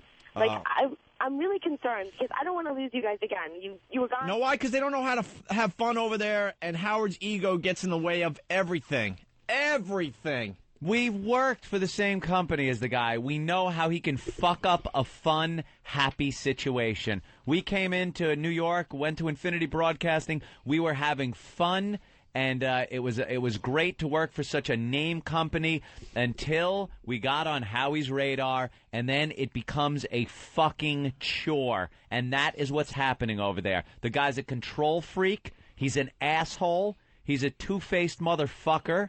And any of the guys he's got working for him, Bubba, Ferrall, are in the end going to realize that they've been fucked by this guy. It's unreal. It's already happening. His ego gets in the way, and it's really sad. The guy, Howard Stern, cannot take a joke. That's how this whole dumb war with him started. Yeah, take a joke. Anthony started goofing on him and doing the Howard Stern voice, and he couldn't handle it. And it was just funny radio. There was nothing vicious about it. No, it wasn't even vicious. We It was just just having about a good time. It was about like taking the Howie copter out to the Hamptons, things like that. It wasn't anything personal or vicious or anything. And then he just lost his mind, ran to Mel. You know the rest. What he should have done back then is embraced you guys and said, look, these guys are funny. We're in the same company. And fucking pointed out that you guys were funny. You know what I mean? Yeah. You don't get mad at somebody for pointing out that you're funny. It's just, there's just no reason to before someone really fucks us, before we really get fucked when it's just teetering, with a phone call, we're pretty much softies. We really are. If people call up or talk to us, we're willing to give the benefit of the doubt. As long as we haven't just been laid down and fucked in the ass, you know? There's a few people that did that. We just had Cowhead, right? Was accused of maybe absconding with one of our bits, the mousetrap bit, and he called up and was like, dude, it's this, explain the whole thing, and it's fine. I was We like, all right, that's Cowhead. cool, man. We have no problem with He's Cowhead. a good dude. I Yeah. like the Cowhead. He handled that perfectly, by the way. Right. Ferrall goes over there and badmouths us and bashes us. This is what he's going to get. Now it's too late. And it's not going to stop. Lauren, to answer your question, by the way, we do have a dump button here. We hit it once to save ourselves from slander. That was it. To save ourselves from a $1 million lawsuit. That was the only time we hit it. Stupid Bill said that he had a teacher that fucking was dealing drugs or something and gave the guy's name out. Yeah. That's when the dump button should be used. Right. Where is the dump button? Who has it? I got one right there. It's this thing here. Oh, is that it? Okay. This thing with a lot of dust on it? Yeah. It's next to the alert. I don't know what the alert button is. What is alert? Let me push it. Hold on. Should I push it? No. It says alert. Should I push it? No. Why don't we find out what it is first? It might. What is it? Ow! Turn it off! It turned red when I pushed it. I don't know what it does. What did it do? Is the light going off in like Hugh Panero's office right now? Yeah. What does it do? And this one's talk. Does this talk to you guys? Hey, Derek, you fucking cunt. How you doing, asshole? I heard all that. All right. So do the listeners. Then there's the cough button. Yeah. This is if I have to cough, you won't hear me. So you hear me, la, la, la, la, la. Jimmy, that's you coughing. But I don't have a cough button. And then the dump button. The cough button is the stupidest invention in radio. Yeah, let me tell you, people, we're back, and the time is time and temperature. We're gonna be. I got quite a cold. I never understood that because I the learned pros aren't supposed to cough on the air. I learned my radio from Brother Weeze, and he taught me the best lesson ever. It was just like, just try to be yourself on the radio and let it all just fly. So if you have to cough, fart, belch, just Jimmy let has it go. a bloody ass fart button over there, which really disturbs me. But the professional broadcasters, they need to make sure the coughs don't make the air and stuff. So there's a cough button. Cough. But, Lauren, they're in deep trouble over there with censorship and all sorts of things because they didn't figure out this whole satellite radio thing. So they got very long delays. They're having meetings behind the scenes. They've already started censoring Howard. He'll start talking about that soon. I guarantee it. Yep. And there's other things they didn't do technically that's really going to screw them in the end. So that's why you're hearing all these, these dumps and stuff. They're on a very, very long delay to protect their asses. Well, I'm not hearing it because I don't listen, so I don't really give a shit. And then you got the Howard ego thing, Yeah, I could care less. All right. Just keep on doing what you guys doing, and we love you. Thank you. All right. We got to get to more of these calls. I mean, enough. Let's get back to the funny. I'm Mike in Jersey. Hello. Hey, Mike. Yo, buddy, what's happening? Not much. Party rock, dude. Okay. Party rock, dude. Party rock. What's a party rock? Just some chick with a Frederica and a fat smelly box. Hey, party rock, party rock. check this out. Hey, Party Rock, Frederica, Party Rock. Wapner. I'm a fucking tool. Nobody listens to me. Frederica, Party Rock. Say that again. Hey, Mike. Yo. Do you want to do some sports betting? Yes. Go ahead. Auto racing. All right. That's where it's at to make money. I love it. How do you make money in NASCAR trying to pick the winner of a race or even pick who's going to be in the chase? It's impossible. Ramon. Who? Is he a driver? Did he make the 43 starting positions for Daytona? I think he did. Just when he thinks he has a real caller. The guy, first of all, you could tell he was so scared at the beginning of that call that it was going to be a pest that he just was talking over him and trying to head him off at the pass by throwing out pest lingo and stuff. Yeah. And then the guy's just like, hello, what? Yeah. You know, you're being an asshole. Are we done? Can I get my point across? And then Ferrall's like, okay, Ramon. Genius call, by the way. Genius. You held off that dope trying to use reverse psychology on you. That idiot. I'm a toll. No one listens. Pittsburgh. At least they like me there. Hello, is your mother there, please? Pittsburgh. Go ahead. Hey. Hey. O&A, Party Rock. I know, you're the man. Yeah, Party Rock, dude. Time to put him in the sanitarium. Oh, no, not again. Come on, I say to the sanitarium. You got nothing, you got no food, no smoke, no window, no light. You got nothing but me going into your skull all day long. Fucking driving you nuts. You got nothing against me. I'm going to tear you up. You didn't know that I'm going to tear you up. I'm going to tear you up. I'm going to tear you up. You got nothing. We're not going to beat you. We're going to beat you like Abu Ghraib. We're going to beat you like you're a prisoner. Right there. Can I ask? Is it possible? Can I tear down the eighth wall? By the way, sure. Wow. I like tearing down the eighth wall in radio. Not the one with the pictures. That's pre-recorded. He makes it sound like he's just that witty. But what he's saying isn't even witty. But that's like after a few takes, he goes into a production room and he talks over some crazy rock music and then makes believe he's doing that just off the top of his head. That's all pre-recorded. Can we have that? Can that be slowed down? And can we get a transcript of what he actually said? And just read it like a transcript instead of in the big fast language, and just read it as if it's a written spoken word. I'm going to give that job to Travis. Yes. Travis. And then Travis is going to come in here and recite what Ferrall said. A little airtime for Travis today. That's right. All right? So Travis will take that whole rant that we just heard, and he'll transcribe it or whatever you call it. And we'll actually hear what he's saying, if it's of any substance at all. In that one we just heard. Yeah, the one we just heard. Get out there, Hawk, and grab it. Good boy. Well, no, you could have the disc in a second. I'm almost done with this one. And then we'll move on to disc 2 out of, I don't know, we have disc 7. It's like a fucking box set. This is the Wednesday night Pest box set. Taylor in Cleveland, Ohio. Ramon? Romaine? What? What? What? You heard. Hello, Cleveland. Hey, penis breath. Hello, do you have anything to say besides you're a tool? You're a tool loser? Hello? Dude, this is all night long. I can't stress to you enough this is just that a sample. This wasn't just pieces that were being picked out. This was the entire show last night. They are vicious fucking pestilence. Let's go to this watch in PA. Go ahead. Ferrall. Yo. I am so sociopathic, like Frederica Bimmel about this USA hockey tie today. Yeah, I'll bet you were. Sociopathic and Frederica Bimmel. Oh, what an asshole. Anyway, let's go to Bob. Bob is in New Jersey. What's happening? About the Devils? What do you want to know? I know I do. I'm so quick in your language. Dude, you learn how to be able to dance with the master. I'm your fucking maker. Remember that. I'm going to slap you bitches around like nobody's business. By the time I'm done with you, you'll all fucking dig me more than that Femi show you worship. Femi. Wow. Femi. Is that a catchphrase? Femi. He actually thinks he's beating up on the pests. He's the bad boy of your show.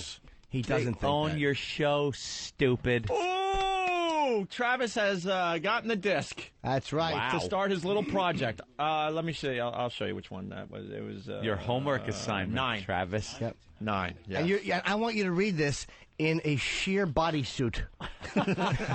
In a luge suit. In your luge outfit. I want a goose outfit that the bad boy of figure skating was wearing. Hey, guys, let's make Monday luge day.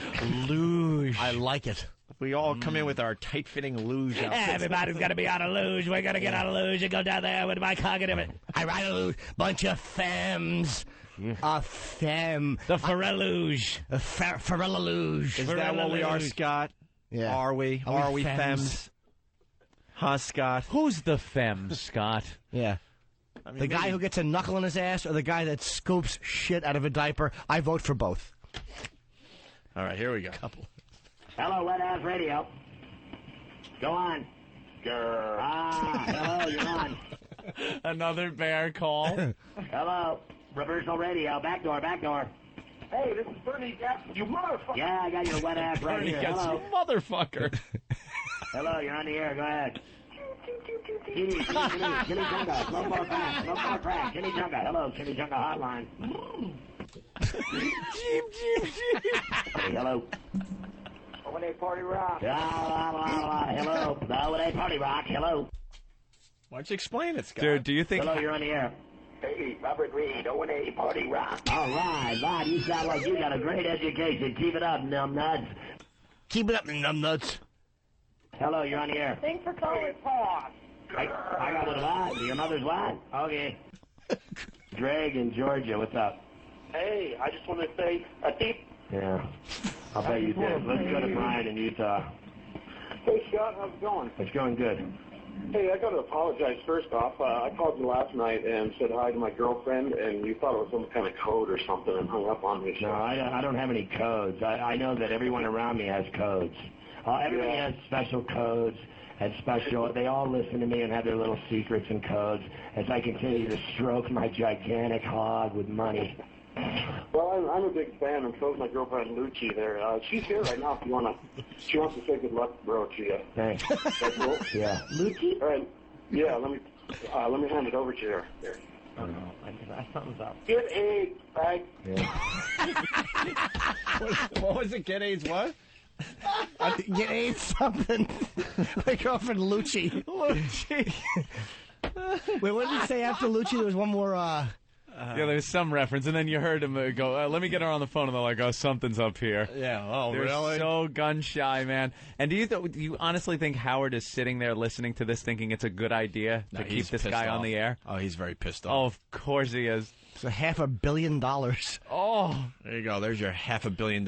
We've taken over one show already. Money wisely spent. We own that block of time on Sirius. The Pest own 3 hours on your channel. That's right. This came in overnight. It's DJ New Style as we go to break. We'll continue, though, with other things. We'll have Travis's reading in a little bit. Ooh. But first, DJ New Style wraps this whole thing up. Shake it up, your show is done. Shut the fuck up for at least one goddamn minute. You're boring with it without your hole. Take another call, then dump out of remote. Shake it up, your show is done. Shake it up, the past have won. You don't know who you're fucking with. Take a live call and you can bet that it's one of us. So shake it up, your act is tired. Shake it up, you're fucking fired. Scott Ferrall, go Ferrall-A, fuck yourself. You were right, boss. What? Hold it. Why don't I have one? And why don't I either? Travis. And who's going to play the part of the hole? Because there's a whole part. You no transcript typing motherfucker. God damn it. We'll have E-Rock play the role of the hole. That's right. Hey, where's the original thing now? Because we have to, compare. Oh. Get the original thing right now. Let's get the thing. Wow. We play the thing, and then we do the transcript, and it all comes together. That's what happens. Now we're waiting for the thing. Yeah. Oh, my God. Yeah. Okay. This is awful. I don't know. I see some big laughs coming. All right, listen. Once again, this is pre-recorded. He makes believe he's doing it off the top of his head. So this is what he did.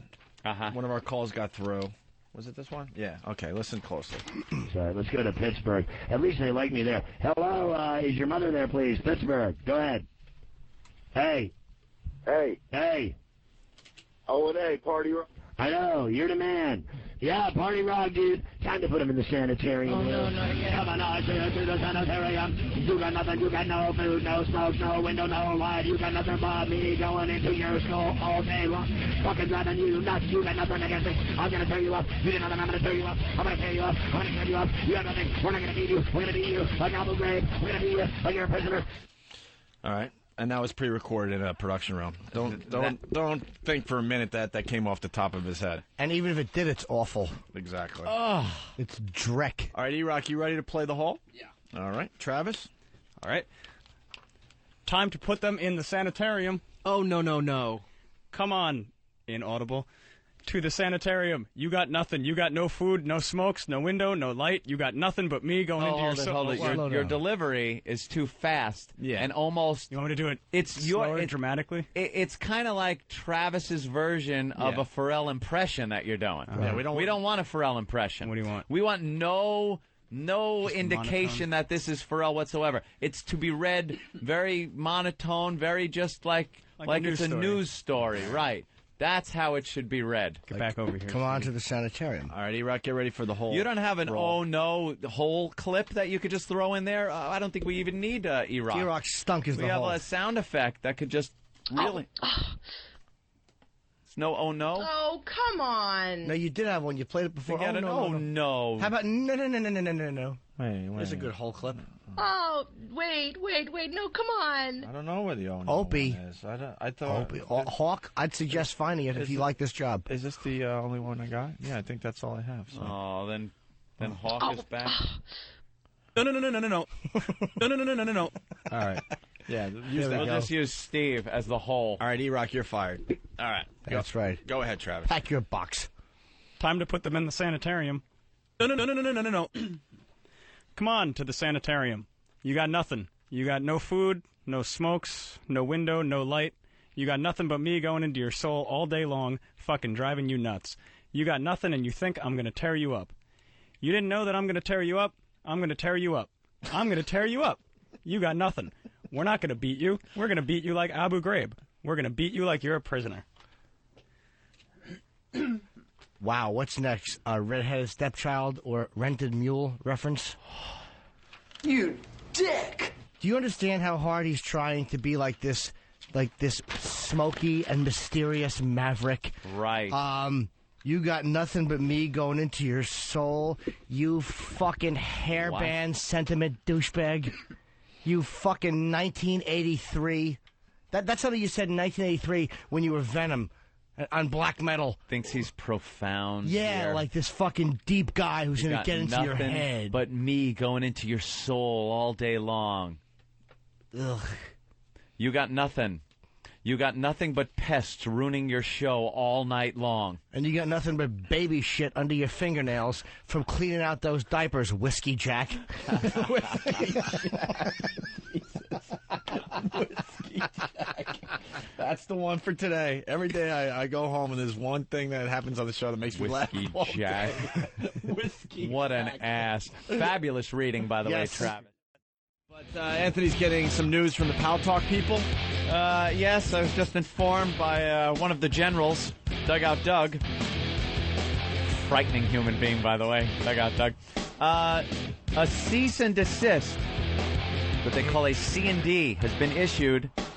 Allegedly, rumors, I haven't gotten confirmation, but I believe Doug, that they are no longer allowed to stream Sirius satellite radio content over Pal Talk, which is directly because of what the pests were doing to Ferrall's radio show. The guy destroying it. The guy who said, "Bring it on." Yeah, the guy that said, "Bring it on." Looks like he went to his bosses and went, wah, wah, wah. Cried to his bosses, I can't do a show. I can't take a phone call. All Opie and Anthony's pests are on my ass. I can't do anything. I got no show. I can't. And he cried to his boss.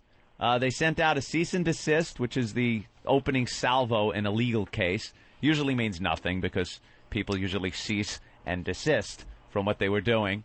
So apparently, if anybody, such a dick, Scott.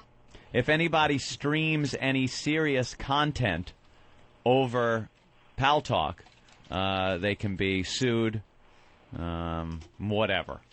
So they're going to be closing down rooms that stream Sirius content. And the only reason we're bringing this up is because we need a plan B. That's the only reason. Doug has said a plan B is in place. Not to worry. People will still gather in the Pal Talk rooms because it's a lot of fun to discuss the various ideas that people want to do. But the stream will come from elsewhere, and it will go elsewhere, and the people will still be able to hear the show without paying for Sirius satellite radio. As last night, 1,000 people. Let's do a little math here. 1,000 people. And I'm rounding it low because it was over. It was about 1,300 people. But 1,000 people were listening to Sirius without paying Sirius a fucking dime. Without paying them a dime to listen. How much did they lose? 1,000 subs? What does that come out to? That's a lot of cash. And I guess they were a little upset by that. A little insecure. And they put out a cease and desist. And how was the fight last night? Fight last night, Ferrall had to change his show completely. He was staging calls. He was planting calls, people that weren't going to blurt out Opie and Anthony or show references. And dumping. And fucking dumping out faggot. a lot. Until he felt it was safe.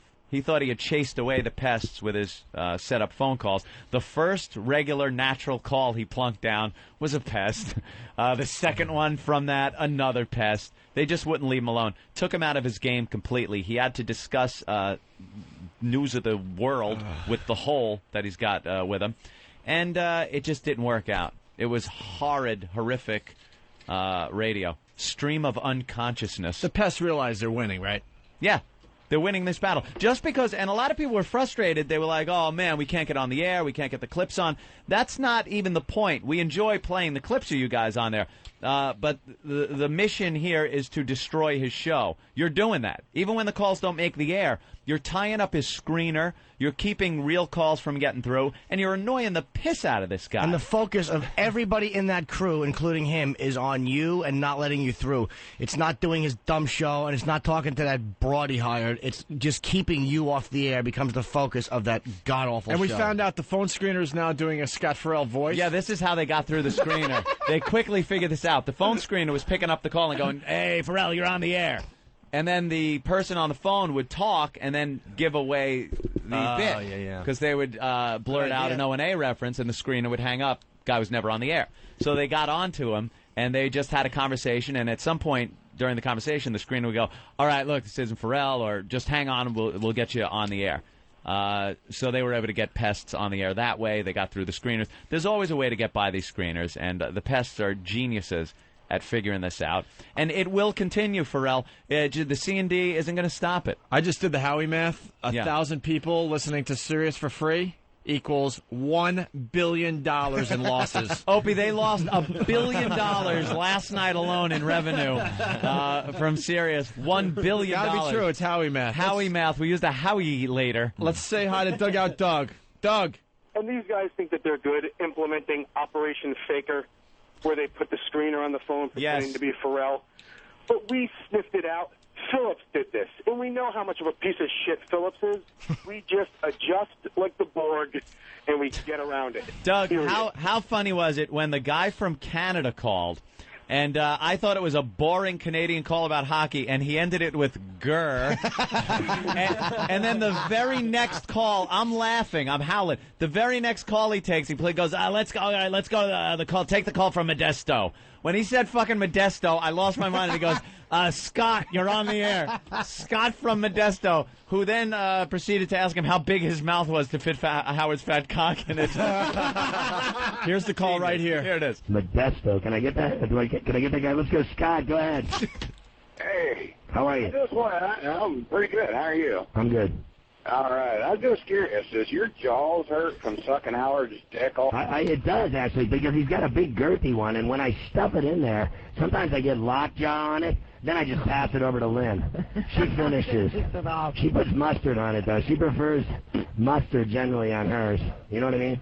No. He's got that nervous kind of trying to get through this and make it work for himself thing, but... Nah, he's losing his mind. He's losing it, people. Hey, Doug, so what's the latest?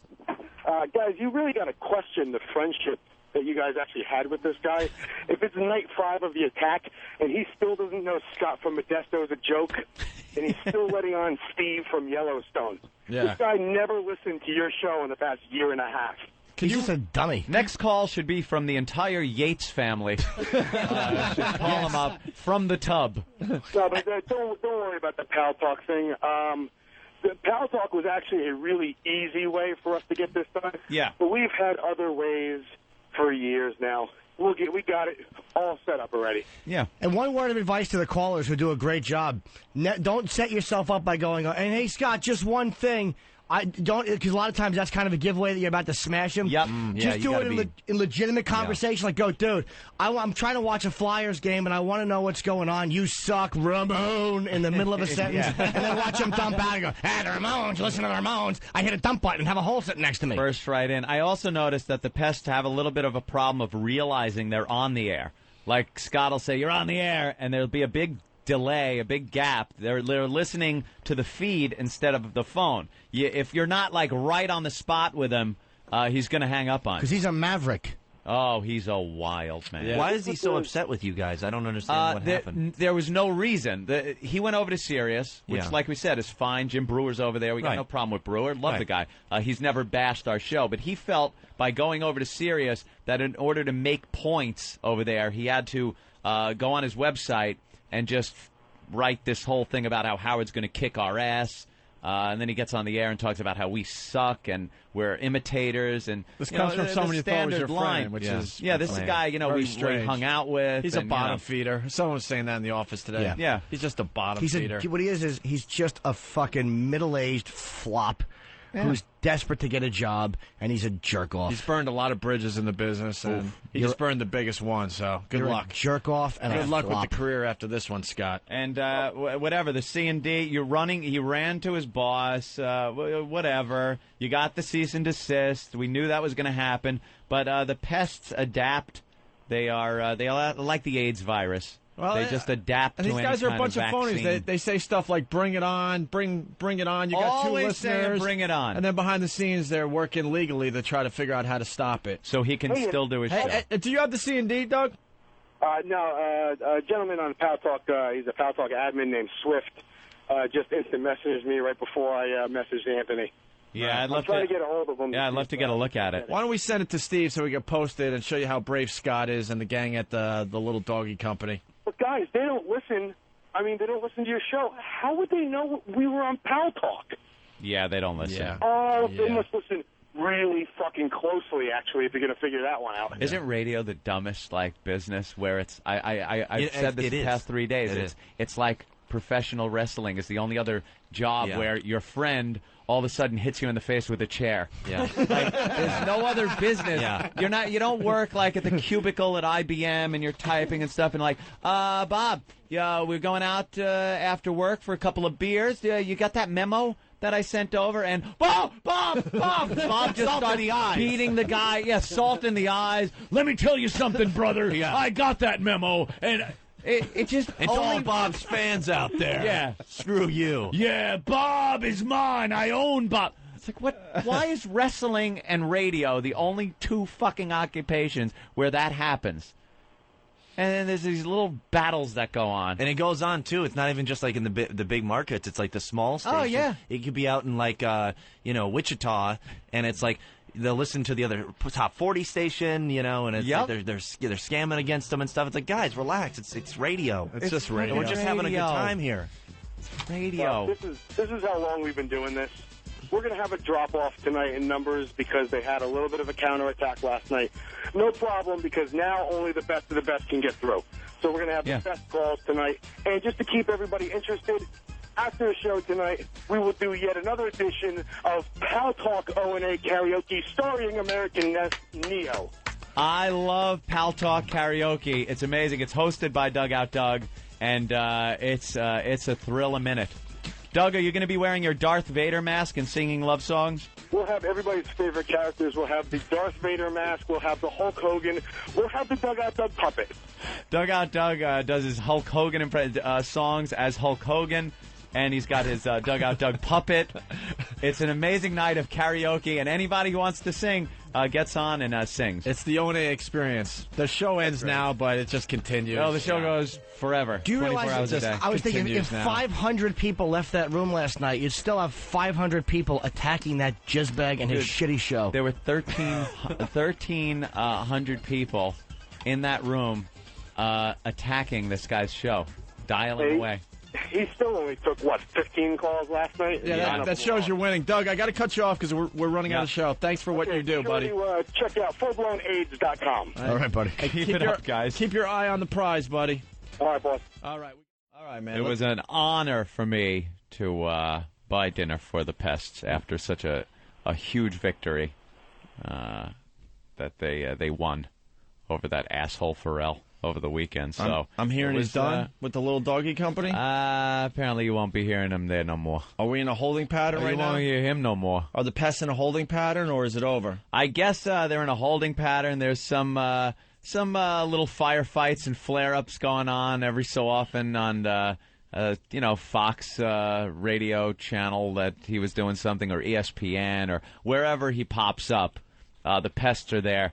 No matter where he is, when he takes a phone call, somehow you'll hear Ramon. But they've completely defeated him. He sounded defeated, sounded drunk on the air, I guess last night, because they pounded him all weekend long. Even though he wasn't on Sirius, wherever he went to do radio, they pounded him. And last night they were just almost at the point of feeling sorry for him. He sounded drunk, sounded beaten, sounded like he was ready to start crying on the air, and they wouldn't let up. It was an amazing, amazing thing to watch this whole thing go through, from the cocky Ferrall, who was buddies with Howard Stern on Sirius Howard 101, advertising when Howard's going to be on, kissing ass, sucking dick over there, to 3, 4, 5 days later, the broken Ferrall, no longer on Sirius, his website stripped of any references of Sirius satellite radio and him being on it, gone. And the only people responsible for that are the Pests, the O&A Army, who just did not let up, pounded this guy, made it impossible for him to do the type of show that might have been seen as a show that they would have wanted over there. So, bye-bye. Goodbye. Not there anymore. Oh, well. Pests victorious. So I was honored to sit and break bread with all of you. That's it. Bravo to the Pests. Bravo. And the Pests are getting smarter and smarter and smarter. They're very organized. Very good. Great job with that. Mm-hmm. You know, the guy claiming to be our friend and then did what he did. We don't have to rehash the whole goddamn but that's thing, what happens. That's what happens. It's not when you say bring it on, when anyone out there says bring it on. Bring it on with your 2 bit. listeners, I think it was. Yeah, we're not kidding around. It's not a bid. It's not. Whenever anyone gets into a little tiff with us and says bring it on with your 2 listeners, that's what you're going to get. You're going to get a nonstop, relentless assault by these fucking pests, these bastards that don't know how to stop and don't quit until you will cry. You will run to a boss. You'll do anything aside from sitting there and taking it as some guy who said, bring it on. Right. You'll try everything else to stop them from doing what they do. Well, the worst is when you think you have a real call, and then at the end you hear, grr. Grr. You're like, ugh. Grr. Right. Frederica Bimmel's calling in. It's just Freddie Bimmel. Freddie Bimmel. The male version called it Freddie Bimmel. Because it's DDIE. Of course he doesn't know that. and we just need the Pests to continue to be smart and know when to back off. You know what I mean? We got to be really, really smart about how we proceed with some of this stuff. Are you saying that a 1,300-person mob could be a problem sooner or later? I think so. Oh, but I do think they're getting smarter. Yeah. You know, there is a point, and it's really up to you guys. You got to know when to just back off, know that it's done until the next battle. Yeah. Even if it's with the same person. That's all I'm saying. I'm not telling these guys, what to do, but I just want them to know they just got to continue to be smart and with what they're doing. That's all. Fucking Ferrall got everything he deserved. Because they got some crazy power. They really do. But they got to be smart with it. And more. And he's not on Sirius anymore, so. Right. They can do whatever the fuck they want. So job well done. I guess Howard is just going off on Opie and Anthony. Just going off. Just losing his fucking mind. He lost his mind. He snapped. Oh, we better back off now. We better back off. The Army fucking got him to snap. Job well done. By the way, they're pests, Howard. Because every other morning zoo in America has a cute little Army where you get on their mailing list and, hey, Army, we're going to be at a bar. And it's going to be 2 for $1, and wings are going to be 5 cents a piece. Join us. That's like Army crap. Right. We have what's called pests. Pests. The pests have formed their own army. And, boy, they are a force to be reckoned with. Tell you that. Well, these guys, I guess Scott Ferrall used to be a friend of ours when he was on WNEW doing mornings. Turned his back on us, bad-mouthed us, went over to Howard, sucked Howard's dick, trying to get a job over there. And for the entire time he was on the air, all of his phone calls were nothing but pests, just ragging him, doing O&A references. It was hysterical. And he badmouthed the show completely unprovoked. Yeah. Completely unprovoked. And that's why we had such a huge problem with Scott Ferrall. Just to kiss the ass of the guy that fucking hates us. So the Pest took over one of Howard Stern's channels on Sirius. We got huge publicity out of it. It was the Pest channel. We got huge exposure out of it. Yep. The Pest completely controlled the situation. Yeah. To the point where they said goodbye to Scott Ferrall, supposedly. Yeah, he's not on. I mean, I don't think they've replaced him with anybody. If he was doing such a good job, wouldn't they just leave him there until the next, audition or whatever it is came through? The guy's show was destroyed by the Pest. It was the Pest's show. So? Well, we're getting reports Howard's losing. And to this program, that's the fact of the matter, you dumb fucking cunt. To be honest with you, I don't think Robin likes you guys. Robin. That feeling. I don't know. Well, good, because we don't like her, and neither does her own fucking staff. They don't like you either, hole. Their Army. Ferrall was all freaked out. He got 5 of their 5 listeners and called them. All right, listen. He's Howard. obsessed. First of all, guys, this is a very proud day for the Army, for the Pests. Dude, you have gotten so far under this guy's skin, he is obsessed with you guys now. You're about to hear Howie Math once again. Here's some Howie Math. We all love Howie Math. I have in front of me probably 10 CDs that are filled with O&A pest calls to the Scott Ferrall program. Pal Talk alone. This is fact. These are numbers that were there. It was over 1,300 people. And those were the fans just with webcams. Right. And someone was keeping track the first night, Scott Ferrall took 50 phone calls, and it was 38 were from the Pests or something like that. No, 57 Pests, 3 regular calls from Ferrall. Okay, 3 regular calls. But 3 staged calls. Wow. But you're about to hear Howie Math. Howie Math. That's a fact. And if you listen to the program, you know, because we spend well over an hour just playing the Pest phone calls. Hey, that would be some 5 people if they could tie up his fucking phone lines for every show he did, every minute of every show he did. And this guy, he has such a huge ego. He doesn't realize how out of touch he is. He doesn't realize that it's not like 1990, what are we going to give him, 94-ish? Yep. He has no idea. Where's the revolution, Howard? He doesn't have the same fan power. You don't have the fan base. No, why? Because you don't hang out with your fans. When you do a rare public appearance, you got a million bodyguards around you, and you got a roped-off area that's well-protected. You're so out of touch with your own listeners. You have no connection with your own listeners. When was the last time you fucking... They're not going to do shit for you, Howard, because wrote back to one. You bailed on them years ago. Yep. And they bailed on you. Sure, you got your fucking lunatics out there. You got a couple of lunatics out there. That's it. That isn't even big. The widespread, lunatics that'll do anything for them, those days are so fucking long gone. And Howie, just shut your trap. You don't want to piss off these guys. They've just begun. They're out of our hands, man. They've just begun, and at this point, you can't even play catch-up. I challenge you. You cannot. Please. You cannot do what the O&A Pests do. You just can't. You lost it a long time ago. Didn't you? didn't you, Howie? To XM to try to bring anybody Well, there, they because you hadn't done it before. Their army. Even Howard is like, Ferrall was shut all up. freaked out. He got 5 of their 5 listeners who called him during a show and said, "Hey, you're a traitor. You're on with Howard." Blah, blah, blah, blah. I said, "Don't even react. Who cares?" See? That's telling, isn't it? Yeah, but That's you're reacting. telling. He said, "Don't react. Don't even react." All Ferrall did was react to every fucking call. And now Howard's reacting. What happened? That must have pissed Howard off to no end. What do I do? They're fucking calling me. I can't take a phone call. Ferrall, don't even react. And every call, he fucking reacted. And Howard must have gotten pissed and said, "Pack your fucking bags." Them during a show and said, "Hey, you're a traitor. You're on with Howard." Blah, blah, blah. I said, "Don't even react." No, they said Who Frederica cares? Bimmel. It's Right, nobody nothing. heard. Nobody listens to that. Oh.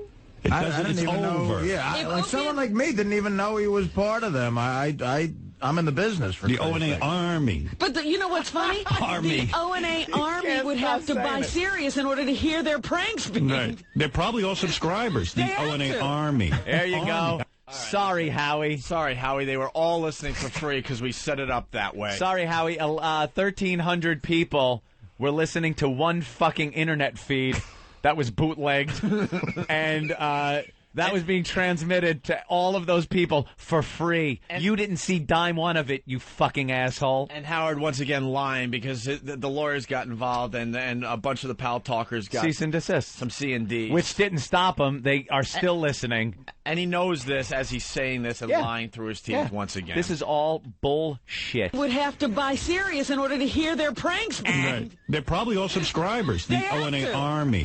Army. I mean, how gay. An army of 4. They would show up at all my events. I saw 5 signs. Oh, my God. Look, I it's cannot almost embarrassing to listen to this audio because, you know, we have done a lot of appearances ourselves, okay? Yeah. And we've done quite well for ourselves, yeah. all right? Do the celebrity softball game, any of our road shows. You go out on a stage, and at times you see 2,000 people in front of you, right? Yep.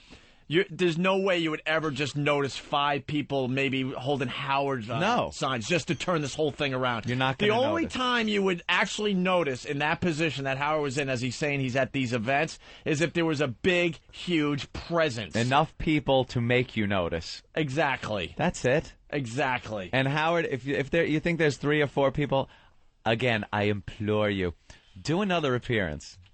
Do another fucking appearance somewhere. Please hit the streets somewhere because why don't you tell now they're all wound up in a froth. Why don't you tell your listeners this little story? When you decided to go down, where was it, Union Square, and we had a whole Mission Impossible thing that we were doing with walkie-talkies. We rented rooms in the hotel overlooking the whole place that you were making your big appearance for satellite radio for the first time. We had hundreds and hundreds of O&A pests and fans with signs to wreck your fucking day. Yeah. We have pictures of you looking at the signs with a look on your face that can only be described as you wanted to kill somebody. Why don't you tell your fans right now that you were planning on doing that in all the big cities, but after what happened that day, you bailed on that. That is a fact. You even talked about it on your commercial radio show, that you would do the same thing in L.A., Philly, Washington, Boston. What happened to that little road trip, Howie? What happened? You couldn't control it. You knew our listeners were going to show up wherever you went. So you bailed on that idea. Why don't you tell your listeners that story today? So full of shit. Army of 4. They would show up at all my events. I saw 5 signs. 5 signs, sure you did. Yeah, they were at the Letterman appearance. They were just following you around. It's pathetic. Hey, congrats, pests. You were well noticed at the Letterman appearance. And you're going to try to say there were 5 listeners at the Letterman appearance when you showed up? How about there were more Opie and Anthony fans there than there were Howard fans? And the Howard fans are holding these little handed out by Sirius people 8 by 10 pieces of paper with Howard Stern printed on it. And our fans had huge signs, banners, so that they had to crop pictures to put up on websites and news. Gonna, and we're not going to play the same game as Howard. You know, we're telling you the truth here. Yep. But if you don't want to, if this party is like, come on, are these guys like telling the truth? Go to opieandanthony.com and check out the pictures of just the Letterman thing alone. This is all researchable. You can look and get the facts on all this stuff. This guy is just losing his mind, and I love it. They're just following you around. It's pathetic. Trying to let somebody know that they're... Yeah, but why pathetic. would you prank us? It's not like radio anymore where everybody could possibly hear. They're already serious subscribers. It's over, douchebags. O&A. O&A's Cub Scout troop. Ain't no Army. Where's the Army? Cub Scout troop? You're the one wearing the Boy Scout uniform, you big faggot. I forgot about that. He's calling our Army Cub Scouts when he... one of the most embarrassing radio promotional pictures I've ever seen in my life. And radio guys will do the wacky promotional pictures. Yep. But Howie in a Boy Scout uniform? That was cute, And you're going to tell our Army they're fucking Cub Scouts? Oh. It's either you're wearing a Boy Scout uniform or you're wearing hip-hop clothes at 55 years old. Holy crap! You're He's gone, man. He is fucking You're an embarrassment to yourself. O&A's Cub Scout troop. Ain't no Army. Where's the Army? What's the Army? Let's get out the Army. If you're going to get out an Army, you better have more than 7 people in that Army. Ask Ferrall. Ask Ferrall how many people. Ask your gem that you put on the air there, Ferrall. Is that a Bring It On, by the way? Yeah, that sounded like Did I hear a Bring It On? Bring It On. Is it kind of challenging the O&A pest? Little challenge. You could call... He's saying Army a lot, and I know why. It's a psychological thing. He's trying to get under our skin because he knows there's a lot of radio shows out there that have done the Army mentality, where you could get like some dumb shirt that has O&A Army and it's fatigues and stuff, and then you get a number, but it means nothing. Yeah. You get maybe a discount on a concert ticket or whatever. Yeah, that's the lame So, Army. Howie, I get it. You're saying Army to try to get under our skin, but we already know that this is way past that, and they're pests. They're pests. No one has ever explained it in this way in radio before. Yeah. We have O&A pests. They know how to get to people. They've gotten to you. Let me back it up. Did he actually say Bring It On here, Ed? Let's see. Let's hear. Let's get out the Army. If you're going to get out an Army, you better have more than 7 people in that Army. Right. Well, if their only ammunition was Opie and Anthony, I thought it was rather pathetic that all they could do was follow us around and hold up signs at your rallies. Well, no, Robin, that's not all the pests have done. Because you're the douchebags du jour. You're the ones that we're targeting at that time, you idiot. Right. The pests have done many, many things that had nothing to do with Howard Stern and the whole. But in Howie their world, it's all show. about them. The entire universe revolves around Howie's head, so they can't see past that. Yep. No, the pests have been involved in many, many other things that had nothing to do with you guys. There was a little campaign called the Assault on the Media that was quite successful. Yeah, remember that? That was another thing the pests took on.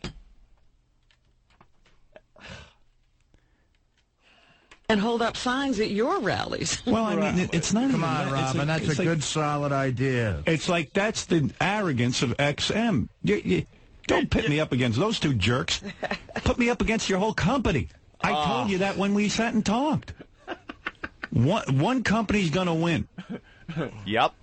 You got that right. Yep. One company. Yep. How stupid is it? You got a group full of people who've stood around in the rain to listen to Howard Stern, and you hold up an O&A sign. It was just like pathetic. That's going to convince somebody to buy XM. Make your product good. No, that wasn't the goal there. Excuse me, Hole. That was not the mission or the goal was to get people to convert to XM. It was to annoy the shit out of an out-of-touch old fucking doddering fool and a kiss-ass fucking cunt hole.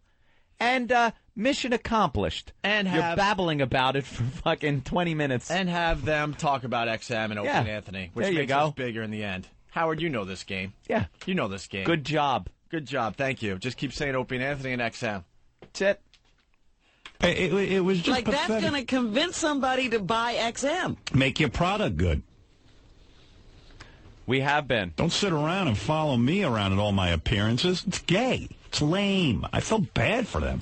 See, he's saying all this because he really wants us to stop. Yeah, he really. I should be a psychologist. This is please I should stop. have a second career. I'm telling you. I know this shit. Yeah, I know this shit like the back of my hand. I'm going to open up a practice here in Manhattan. Ooh. Oh, I know I'm nuts. But the reason I'm nuts is because I understand all this shit. Yeah. He wants us to stop. That's why he's bringing this up today. And he thinks he'll get to us like, guys, this is really lame. We don't think it's lame, Howard. How about that? How about them apples? Ooh. He saw what we did to Ferrall. He saw that. He knows that in order to build his channel, he's going to have to get the next guy that comes in and does a show. And he knows the potential of what can happen to the next guy, and the guy after that, and the guy after that. And this is a cry for help. Please stop. And he doesn't have bosses to shut us up anymore. Nope, you can't run. Got to be driving him nuts. You never would have heard this in the old days, by the way. And this you shit never was would have all heard the this fucking time. This speech that he's giving right now on the air would have been done behind a door with the name Mel Karmazin written on it. And we would have gotten a phone call and a threat to be fired. Now, there's no boss you can call, is there, Howie? No boss. No flick of your finger to get us thrown off the air. Fuck you. And when did the lawyers? Fuck you. When did the lawyers come to you? Maybe yesterday, maybe over the weekend. Yeah. And they basically said, look, we did the research on the O&A pest thing, and there's nothing we can do. Nothing we can do When about did they it. tell you that? Yeah. When did they tell you that? And it just drove you nuts that you had to go on your show and talk about it today, hoping there's another way you could stop this. Because for once, the lawyers couldn't help you, right, Howard? I love this. See, we're smarter than we used to be. I love this. We're more intelligent than we used to be. We do our research. We work at this. Don't sit around and follow me around at all my appearances. It's gay. It's lame. I felt bad for them. I know, it was rather pitiful. I was like, geez, that's all they've got? Yeah.